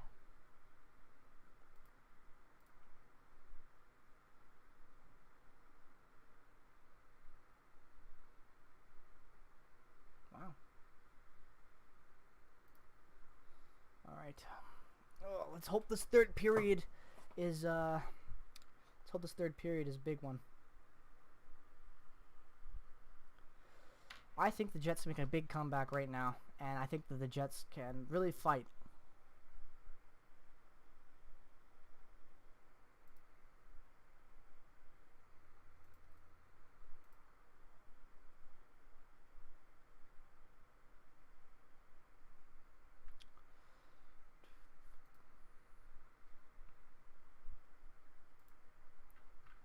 Still no update from the on the media regarding any of the injuries. I'm expecting Tucker Perlman to be back in the next game. Praying that it's just like cosmetic. That is the big thing right now. If it's just a cosmetic injury and he broke his teeth and his face, I feel bad for him because that's painful and shitty. But at least he can play. It's not like it's a broken back or bone or anything like that. You can play with your teeth fucked up, and that's okay.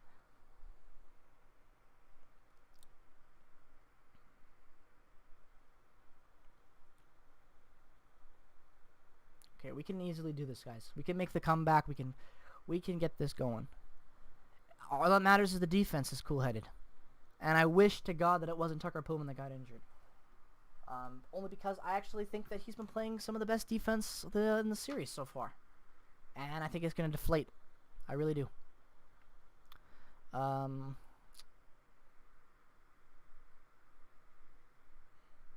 I might get an information update here.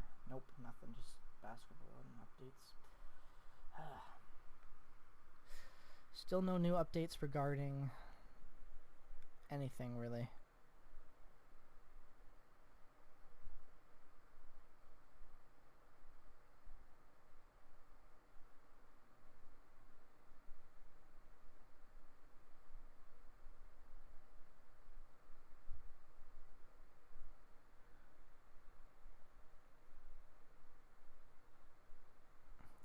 It's just, what's up, I don't even know. I'm just going to call you Nerf, dude. What's up, Nerf? Welcome to the stream, man. We're just waiting for the game to get back up. Just checking Twitter right now to see if there's an update on anything to do with the injuries so far. I've been dished out to this game. Nothing yet, which is good and bad, hopefully. I'm going to have to take it with a grain of salt, but we're just waiting for this game to get started back up.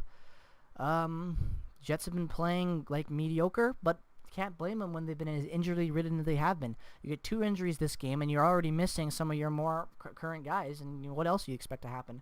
Especially when your defense is already, like, basically cheese whiz as it is. So, you know, losing Pullman is going to be a big loss. But I hope that it is a cosmetic injury. What I mean by that is only, like, a facial thing, like he maybe broken teeth or stuff, but don't know where it hit. It hit him somewhere on this side, which means he could have hit the ear. And hopefully, since it was a lot of blood consistently dripping out, I'm hoping it was one of his tooth that just got completely fucked and it was just bleeding, because that's going to be our best bet. Game's starting up right now. They're about to drop it on center ice. That's big. Let's get ready for this game again. I like the Canes better than the Rangers. Yeah, me too as well. I hate the Rangers. I don't know why this year I hate them the most, but I think it's something to do with Trouba and Panarin being added. Everyone hyped them up so much, and as a Jets fan, I knew what Trouba was, and as a hockey fan, I knew how good Panarin was, and I didn't think it was going to make a huge difference to their lineup this year, and it kind of showed it didn't. But overall, I definitely agree with you there. It's nice to see the Canes coming out and winning, hopefully winning this series today. And also, yes, you know, think about last playoffs. You know, it's nice to see the Canes doing well again. They're a franchise that I like to see succeed, especially because their fan base is smaller, you know, and they're actually passionate. The fans that actually care are like love the team. That's what makes them so awesome. That's what makes any fan base good in sports, you know? It doesn't matter where the city is. It doesn't matter about how flashy the team is or the names. It matters about, you know, how your fans are. That's what makes a fan base, you know? If you're it's all about the fans and how you care about the team and how you relate to the team and the players. And they're a really good, relatable team. And relatable teams have the best fan bases, in my opinion, you know? And I think Carolina is a really relatable, strong, well-built team like the Jets are, and I really like them. Overall, though, it's good. What's going to be interesting right now is with this Jets game. 19:15 into the game, just started. We're going by the first minute. Not a lot of pressure by the Jets so far, and that is going to be a big thing that they need to do. They need to put a lot of pressure on ice. Right here, we got a 2-on-1 coming down the ice, and dumb decision there by, I think that was Bork, to shoot that puck. Or maybe it was Roslovic. Not a very good decision. All right. Like I had said, the only way Winnipeg wins this game and comes back, and the only way that Calgary can maintain the lead, is if Winnipeg can somehow get their ass in gear and play with some speed. Tucker Pullman is back on the ice, ladies and gentlemen. He is stitched to shit. He's got his whole face is red down here and stitched up, but he is with a cage, and Tucker Pullman is on the ice. So Tucker Pullman is back. He's stepping up for a shift. So we do have Tucker Pullman. That is huge. Tucker Pullman is healthy. That is breaking news, guys. Tucker Pullman is okay. He's back in the game. That is very, very important. Oof. I had a feeling he would be. I thought that there was a good chance that there could be in this game, but I didn't know where the puck had hit, so it was either this game or next game, but it's good to see that they were able to get the damage done. Shout out to the Jets medical team and the medical team out there in Alberta right now, in Edmonton. You guys are kicking ass.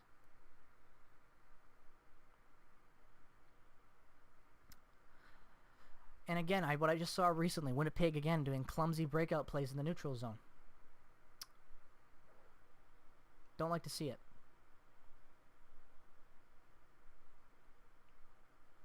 All right. Okay. A bad play. They're doing the exact same offensive strategy they've been doing since the start of the game. Dump and chase from the blue line and get some weak shots on net from the defenseman. It's not working, so I don't know why they keep on doing it. You've already burned almost 5 minutes out of the third period. And you've gotten how many shots on net this game?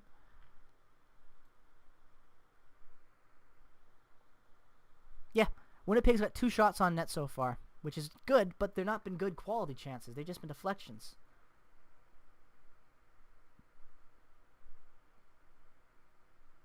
Guys, we're almost at 10 likes, so we can get 10 likes on the stream today. That would be huge. I'd really appreciate that. Okay, here comes Cop breaking up the neutral zone. And again, a dump and chase from the blue line. Holy shit.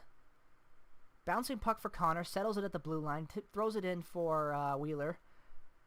And Wheeler goes hard into the net. Doesn't take it off the pegs. Play resumes. Bill Lou plays it down. And Jets reset as Calgary takes possession and pushes into the neutral zone. Again, nothing... Okay,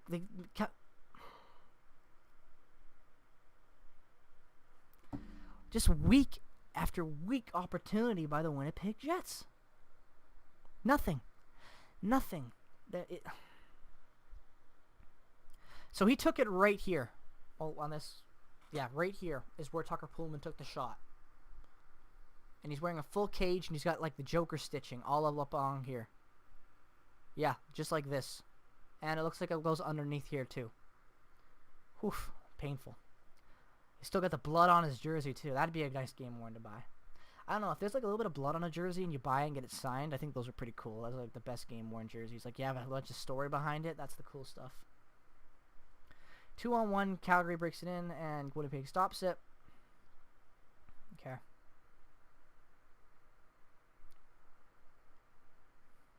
See, I don't like what Winnipeg is doing the exact same thing they've been doing all game. They're not doing what I thought that they would be doing with going into this third period. Their offense is stale, and they keep turning it over before they even get a chance to push it in a neutral zone. This is just clumsy hockey. I know they're injury-ridden, but they have speed and talent. Like, there's only so much Oilers can do in the neutral zone before getting it into the offensive pressure. Like, you know what I mean? Like, you can't just give it all on speed. You need to make some passes, and they are not making any. Another turnover in the neutral zone. And another dump and chase by the fourth line. I know that they're not going to be making breakout passes. It's Nick Shore on there with Gabriel Bourque and Lowry, but, like, come on, people. Paul, you got to make better plays than this, man. And the boys need to get motivated.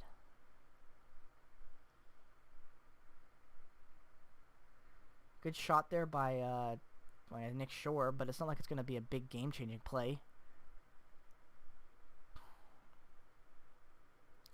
Another really missed opportunity there because they just shoot the puck and it goes blocked. So the first 5 minutes of the period have gone by. I am underwhelmed with what I've seen Winnipeg do. Calgary has looked underwhelming as well, but Winnipeg has had some pressure, just not enough of what I think that it needs to be. Their pressure has been just kind of similar to what it's been for most of the game. That should have been a penalty by Wheeler. And play resumes. Calgary takes it into the neutral zone, and they turn it over now. See, now it's just like this weird back and forth between Calgary and Winnipeg. They're just going back and forth, putting in all these numbers. Eakin brings it through center ice. He's in the zone. He's got puck possession. He finally did a little dangle through. Drops it off for Connor. Never mind, he takes it. Cycles it back to the point. If Eakin had a stick on the ground, that would have been a goal. And a really, really bad play by Bellew. Throws it out and the fuck. This is just sad to watch. Like, my beer league hockey league makes more passes than this. There's no passing. Thank you, I appreciate it.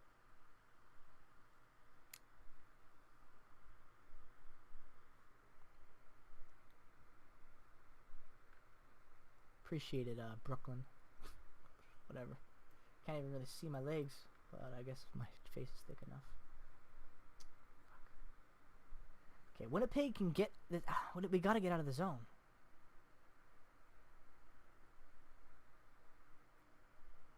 No pressure.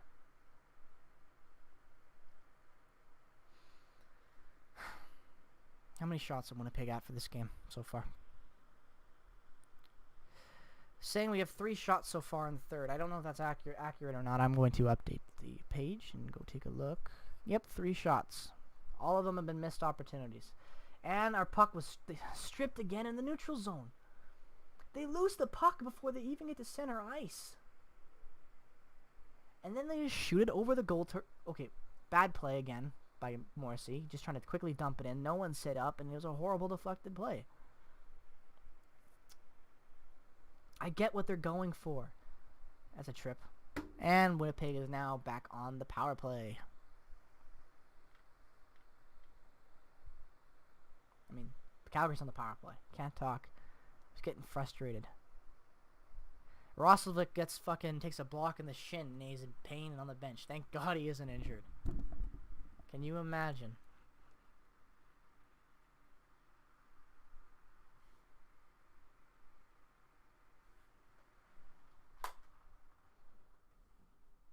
Okay.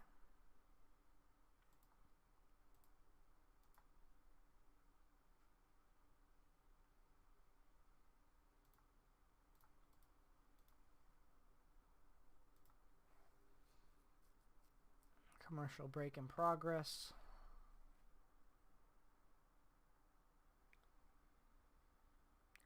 And we have an injury update from the Winnipeg Jets. PR, Matthew Perreault will not return to tonight's game. And I agree. Bennett should be suspended for the hit on Matthew Perreault. That's a suspension. I don't care what anyone says. Matthew Perreault was no call on the play. He did not have puck possession. It wasn't dirty because Bennett went in, committed to the hit while he had puck possession, and then Perreault lost it. So it's not like he had an ill intent, but it's still a massive dirty hit behind the numbers, and it should be dealt with a suspension, and not at least a fine or something. Like something should become of that. Like Perreault, like the Jets, too many Jets players are getting taken advantage of. Like this is where we like. Can I just say one thing? Like, Logan Shaw, Gabriel Bork, what the fuck are you doing? Like, your whole team is getting your ass kicked, and none of them will fight? Like, Blake Wheeler, our captain, had to stand up for the team and fight? Like, it's a joke right now with the way the Jets are playing. And a lot of it is because of how aggressive Calgary is, because they know that we have no one that can fight them. We have become the Toronto Maple Leafs from last few seasons with no grit. They don't have grit now. We're the same situation we're in now. You know? And I'm not saying that Bufflin would have made or break this series. He'd help, but it's just we have no physical presence on the ice right now. It's all about these dumb passes and these dumb... Like, it's just not good hockey. And now they're probably going to score on this power play.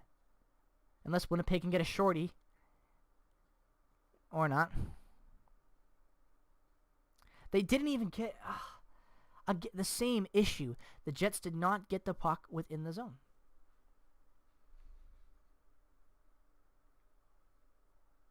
Calgary comes in, making a good play. And the Jets clear it. Okay. 1:15 left on the power play for Calgary.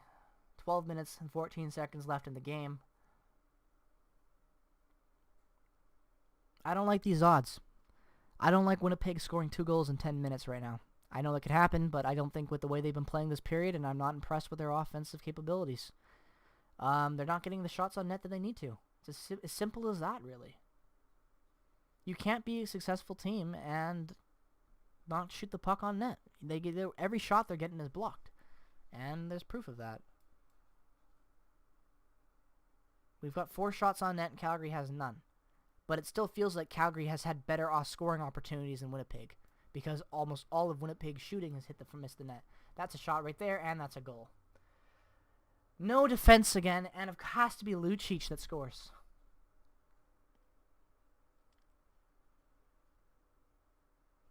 There's only so much the Jets can do.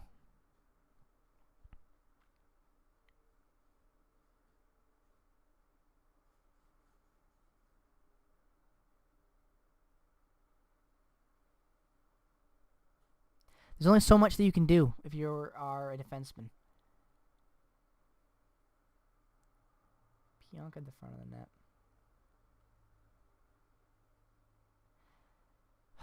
Bad coverage by Pionk. Bad coverage by Eakin. Overall, just bad coverage. That was a horrible penalty kill. Every penalty kill in this series has been the fucking same. By like a minute 40 or first minute, the Jets have already given up so many opportunities and have been mismanaged their positioning that they fucking backdoored. These goals aren't been good goals. They've just been the Calgary Flames taking advantage of Winnipeg's stupidity.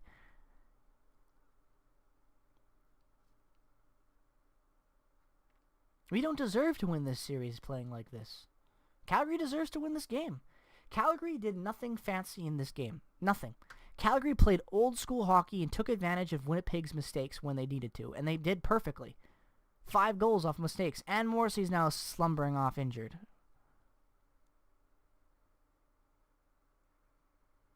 Fuck.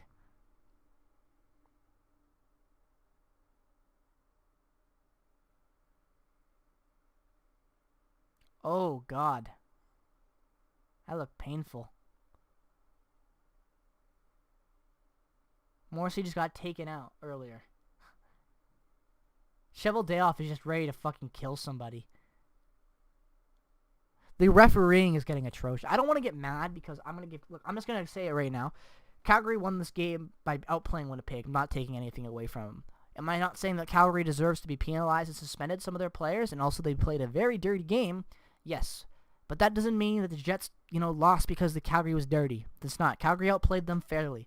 But Calgary has still been dirty this game. And that has been a big reason why the Jets have been playing the reason they have been. They've got no grit. Oh, Hellebuck, you got to have that. They just showed the goal cam angle. Ugh. He's got to have that.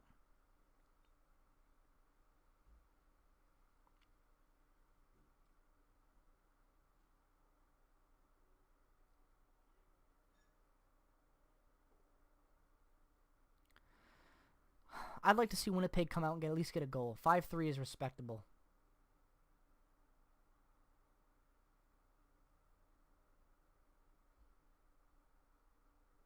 Missed net again! What are they supposed to do? Like, how many more opportunities do you need? Like, fuck. Like, look at this. Missed shot. Blocked shot. Blocked shot. One shot.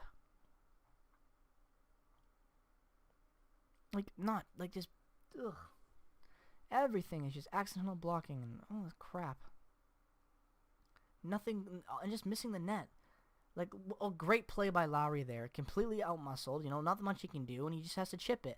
The defense is already, and, oh my god, here comes another one. Great save by Hellebuck.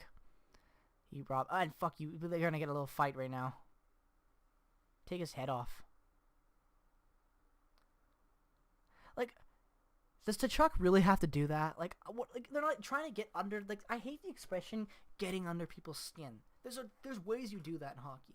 You don't get under someone's skin by slashing them after the play in the back of their thigh. That's a penalty in any other game. I don't know. I just feel like the Jets are playing like such kids this game. Calgary, every goal Calgary scored to me is like beer league goals. Because they've been beer league mistakes. Harkins leaving the slot wide open. Perfect pass out front, no one there. That's a goal. Eakin with the whole defensive thing with the missed goal call and everything like that. Bad call there. The last goal on the power play. No one's miscovered. 2 players are out of position. And they have a wide backdoor opening on the power play for Lucic. That shouldn't happen. It's all been just dumb mistakes defensively by the Jets. And the worst part is that they're not even the defensemen that are the reason that this happened. A lot of it is the offensive players are completely out of position and have been caught watching the play. Harkin's been caught watching the play. Bork's been caught watching the play. Lowry's been caught watching the play. Perreault was caught watching the play. Pionk's been caught watching the play. So is Connor and Wheeler all game.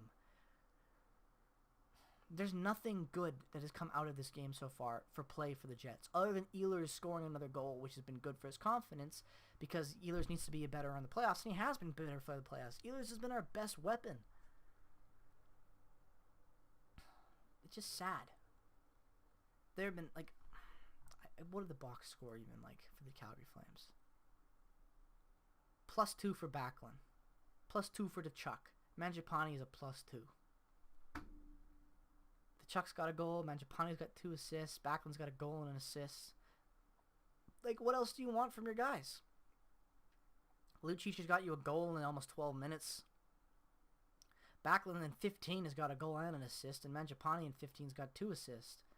Dubé's got an assist in 12 minutes. Like, they're playing really well. You know? And it's because Winnipeg sucks. The offense, the forward core does not have their mind in the right place right now. This is coming from the Jets fans, guys. This is tough love on the team, and it's just the truth. Paul Maurice and the coaching staff have just not been playing the guys, and I don't even know if it's the coaching staff's fault. It feels like it is because, again, another dump and chase by the top line. Why? Why isn't Wheeler passing it? Why is... Oh. This is just frustrating to watch. It's like they assume Kopp can't make a nice pass, so they dump and chase when Scheifele's injured. Every time that Scheifele is not on that first line, there's no passing. I didn't realize that one of the most premier assist men for the last 3 years in the NHL needs to have Mark Scheifele on his line to do passing. Like, where's the captain? Where's he been all game? Done nothing.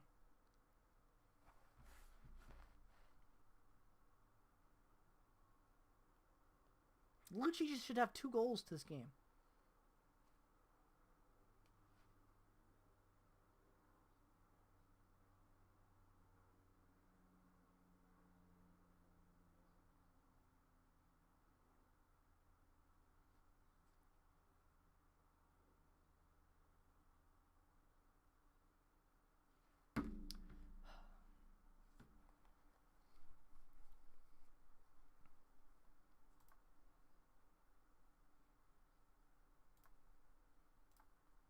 All right.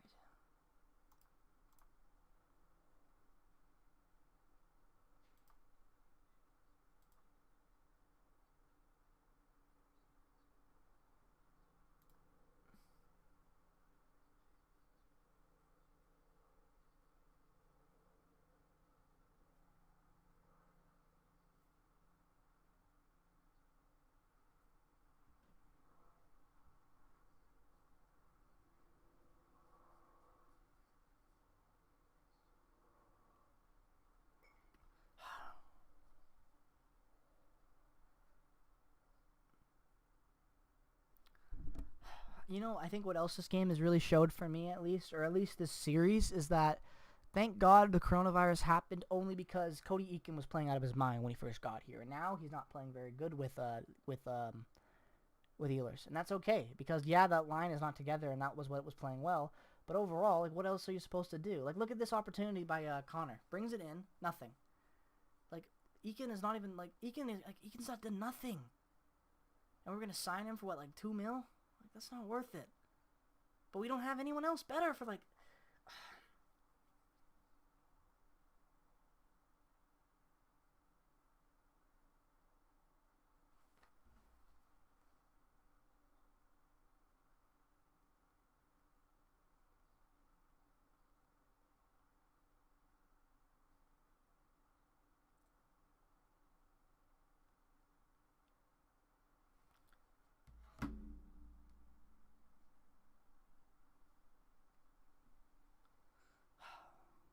What is it? 6 minutes left.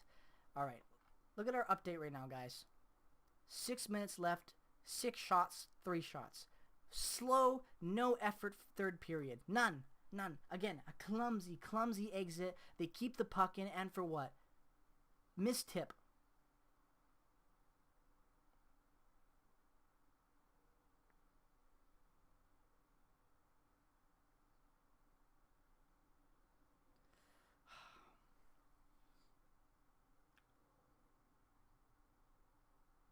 Let's go, Calgary. You guys have been clean winners. The man, welcome to the stream. And also, dude, I just want to say I am a Jets fan, but if you hear any Calgary hate, it's not because you guys won by cheating, because you didn't. You guys, Winnipeg has played like a beer league team all game long. Every goal that Calgary has scored has just been Calgary just not even being in the right place at the right time. They're just reading Winnipeg's mistakes perfectly, and they're capitalizing off of them, and it's crazy. Like, Winnipeg is all game 5 goals. It should be 6 because that goal that Lucic scored, that deflected with Eakin holding Dubé behind the net, that's a goal. You guys should be winning 6-2 right now. Like, we're awful. Like, it's not even about, oh my god, Puman's still bleeding, and he's still playing on the ice. Like, respect to that dude. But, like, seriously, man, like, Calgary, you guys have been fucking dominant and just reading every play correctly with what Jets have done mistakenly in the offensive zone. And not to mention, the Jets aren't even doing anything in the fucking offensive zone. We get to the blue line or we get to the center line, and we dump it in. Even on our top line is dumping it in. How are we supposed to have any opportunity to win?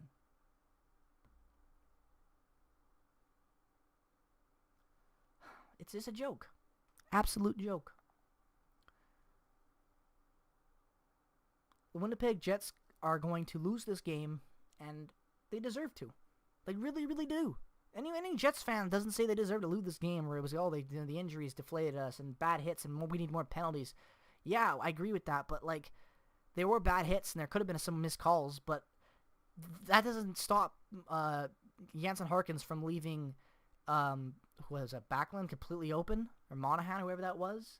There's no reason for getting any of the goals that have happened to happen. They're all been backdoor plays and nice setups because everyone's been open.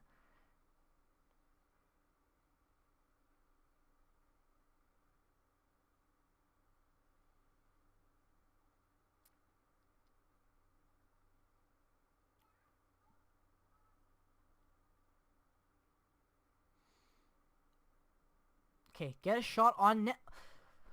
Oh my god, this is so frustrating to watch. It's ridiculous.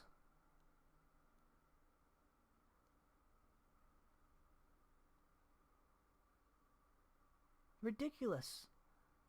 How are the Jets fuck. No pressure. Another dump and chase. You're in center ice. Do you think Matthew hit was dirty? Honestly, man, I don't know. I think it was a little dirty, but I don't think it's suspension worthy. I do think that Sam Bennett hit on Matthew Perreault is definitely a suspension. That has been the dirtiest play of this series, and no one's going to talk about it. Matthew Perreault didn't even have puck control, and he got crushed in the back of the numbers. Like, that was dirty. Not even a penalty on the call. That was dirty. That's what I think. I don't like Matthew Tkachuk because he's a rat, because he plays that style, but I respect that style at the same time. And I don't like the hit, but that wasn't a dirty, suspendable really hit in my opinion. It's just a bad luck hit.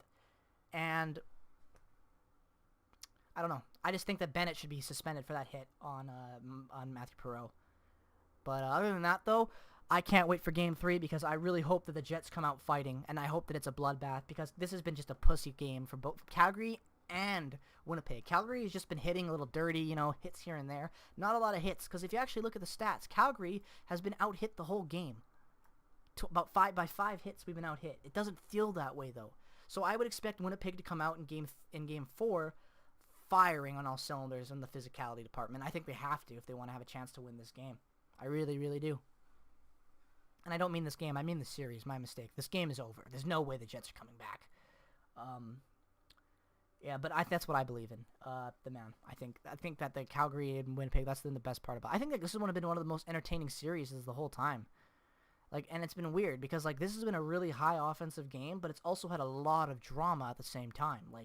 Winnipeg has been played mediocre, but, they've still been playing well. They've scored 2 goals. They won the last game. The Winnipeg has had their moments, but Calgary has just been in the right place and reading the plays correctly. And I think it's due to the fact that of our experience that we have on the back end right now and offensively. A lot of our guys are AHL right now. Our roster is very AHL heavily based. And that's because of injuries. And then when we have more and more injuries on top of it, what are you supposed to do? Right now, Winnipeg's got an empty net and they can't even get puck control. And they tip it out of play. Every shot Winnipeg takes goes out of play. Roslovic himself especially.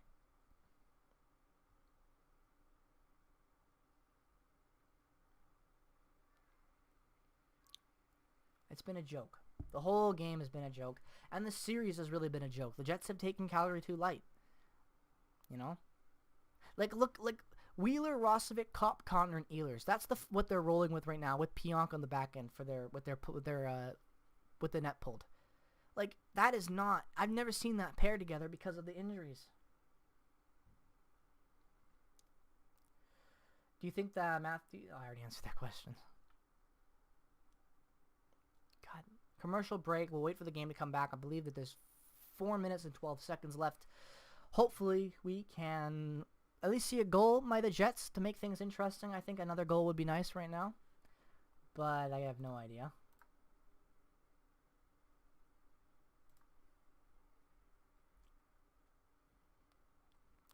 See, like, you know what sounds ironic right now? I actually think that, like, even Brendan Lemieux would be a nice addition to have right now in the Winnipeg lineup because of the fact that he can hit.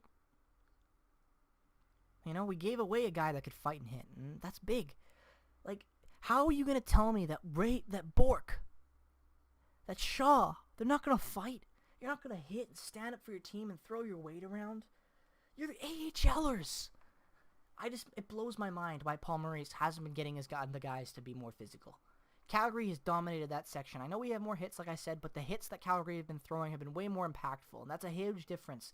You can throw more hits in a game, but if they don't mean anything and they're just little bumps, that's not going to throw momentum in your way.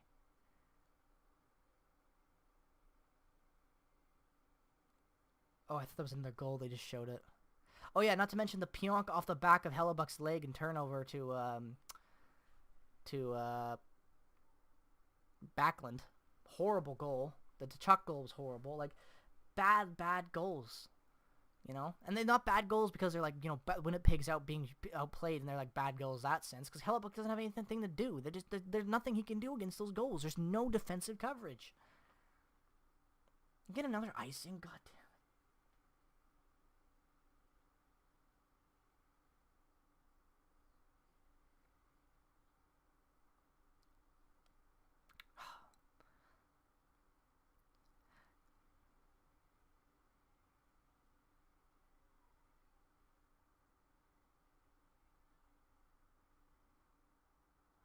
Are they really trying to make it like Winnipeg's beating up on Calgary? Oh, the same game that we've been watching, right? Like, that's...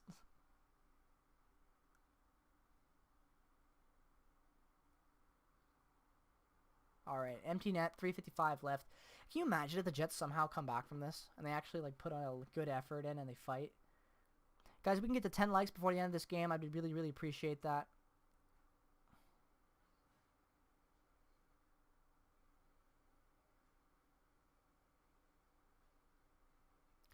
$3.40.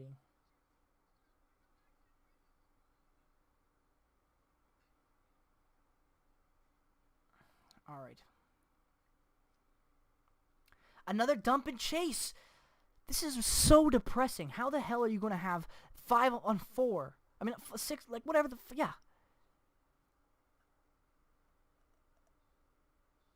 It's 6-on-4. Now it's back to 6-on-5. Like...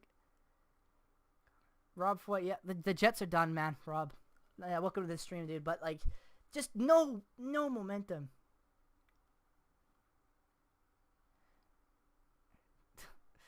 Fuck, what a bad. Nice comms, appreciate it, thank you.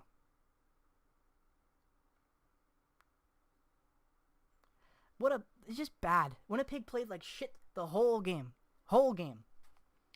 Bad positioning, offense and defense, both sides of the ice. Bad positioning. They couldn't read. Hey, you know what? I'll say this right now. You guys may have been throwing your weight around. There might have been a few dirty hates, but I will say this. Calgary totally outplayed the Jets this game. You read every mistake that they made offensively and defensively and capitalized on a goal. 6-2 right now. Johnny Gaudreau puts it away. Empty net. That's the end of the game. But seriously, like, I'm salty. I'm not salty that the Jets lost, that Calgary beat us. I'm salty how bad Winnipeg played. Winnipeg played like a fucking first, like, this is like a beer league playing in their first game together. They couldn't read the puck. They couldn't watch the play. They couldn't read the play. They were caught watching every time that any player was on the ice. They made horrible mistakes defensively. They made bad offensive decisions every time they left the defensive zone, pushed into the neutral zone. It was a dump and chase, a turnover, or a really bad pass that was picked off. What are you supposed to do in that situation? There's still 2 minutes left. Just embarrassing game by the Winnipeg Jets. A horrible, horrible display on what a playoff hockey should be for a team.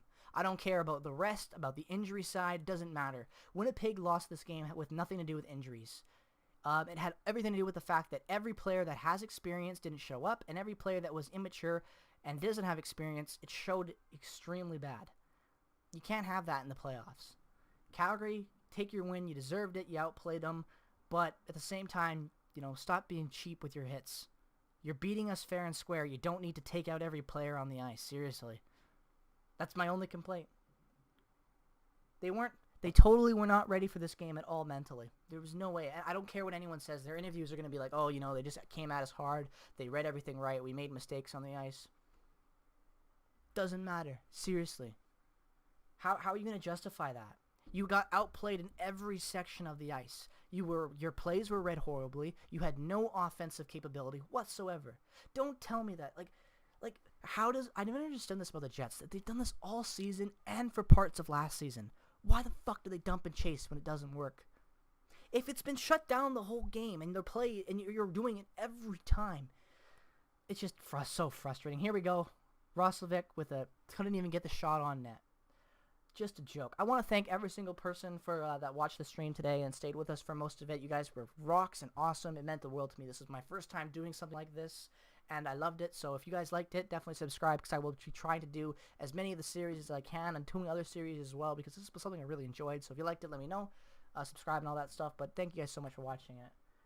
Putting in the fear with those hits, you're right. The small bumps don't make them scared. Yeah. Totally. They're not like, where are the hits now?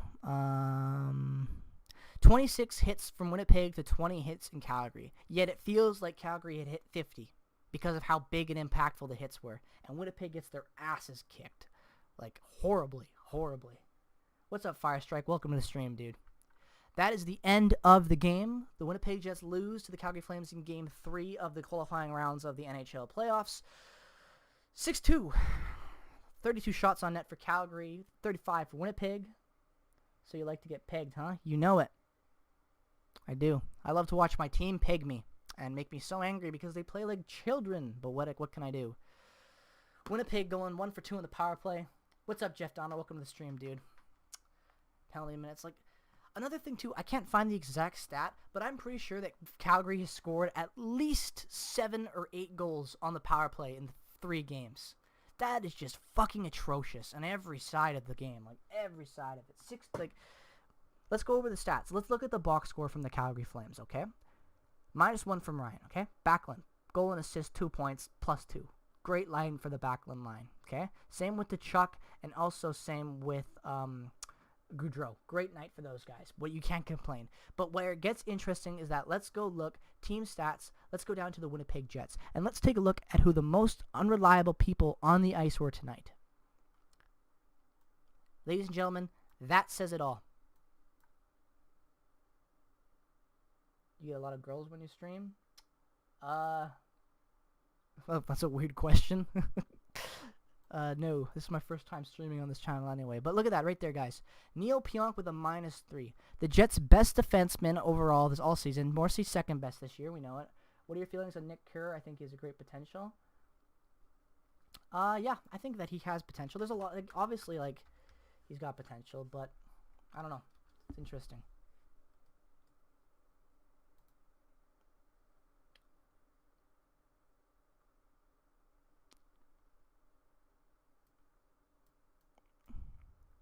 I just can't get over that. Look at Neil Pionk, most reliable defenseman for the Jets all season, -3. Huge loss there. Tucker Pullman barely plays. He's a -0. One of the better defensemen on the ice, but we miss him for half of it. I'll look at his stats after. He's a dog? Yeah, I'll have to look up his stats later, Bob. Bob. That's a funny name. I like that.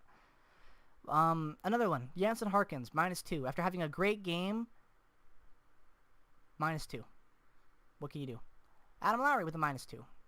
Blake Wheeler, goal and one assist. Wow. Like, just bad overall. Like, I could go on about how the Jets didn't show up. But yet again, like, what? Like, the stats say it all. The Jets had more shots on net. They had a better face-off percentage.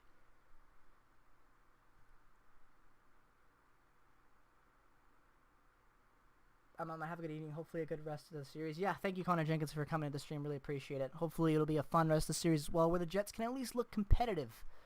Looking forward to the next game, though. They had more blocked shots, too. 26. Like, ugh. Just a joke. Absolute joke on that front. Let's go over to the Carolina stream right now.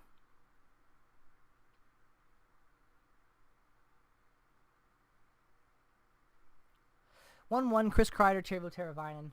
Let's go Flames. Good game by the Flames today.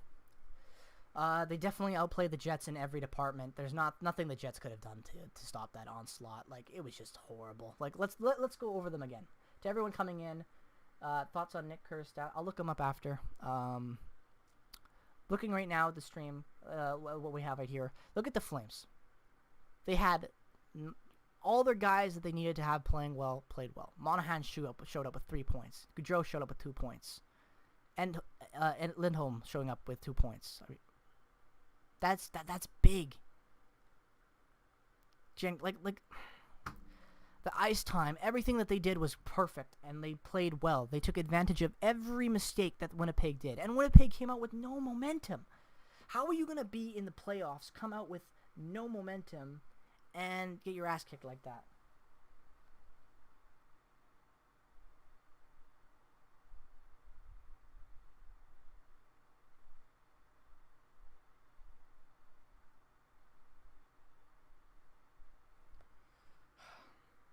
Just a disgrace. Disgraceful game by the Winnipeg Jets. But what can you do? Injuries and also no momentum. They had nothing from they were flat-footed the moment they stepped on the ice from puck drop. And Calgary wasn't. Calgary was not in any way amazing today because they weren't. And anyone that thinks that Calgary was this dominant force today, they weren't dominant. Calgary played a very smart style of hockey. They took advantage of Winnipeg's mistakes, and they played a hot type of hockey that allowed them to benefit from neutral zone turnovers. And that's exactly what they did. Winnipeg would dump and chase. They get possession in their own end. Calgary gets a breakout pass to blue line. From the blue line to the other blue line, neutral ice, they have full possession. And that is the difference that won them the game. Breakout passes were crisp for Calgary. Winnipeg couldn't even bother to make one. It was a dump and chase from every time they hit the center line. So with all that being said, guys, I'm going to end the stream here. Thank you guys so much for tuning in today. It was very fun. I'm going to do this again soon. Hopefully the Jets can keep battling, and I'll start doing this for other people too. But it's more fun when it's the Jets, let's be real. But hope you guys enjoyed. Thanks for watching. Make sure to like and subscribe if you're into hockey and all that stuff like that. And I will be back later tonight with the Canucks game. I'm going to do the Canucks game breakdown. When does it start, actually?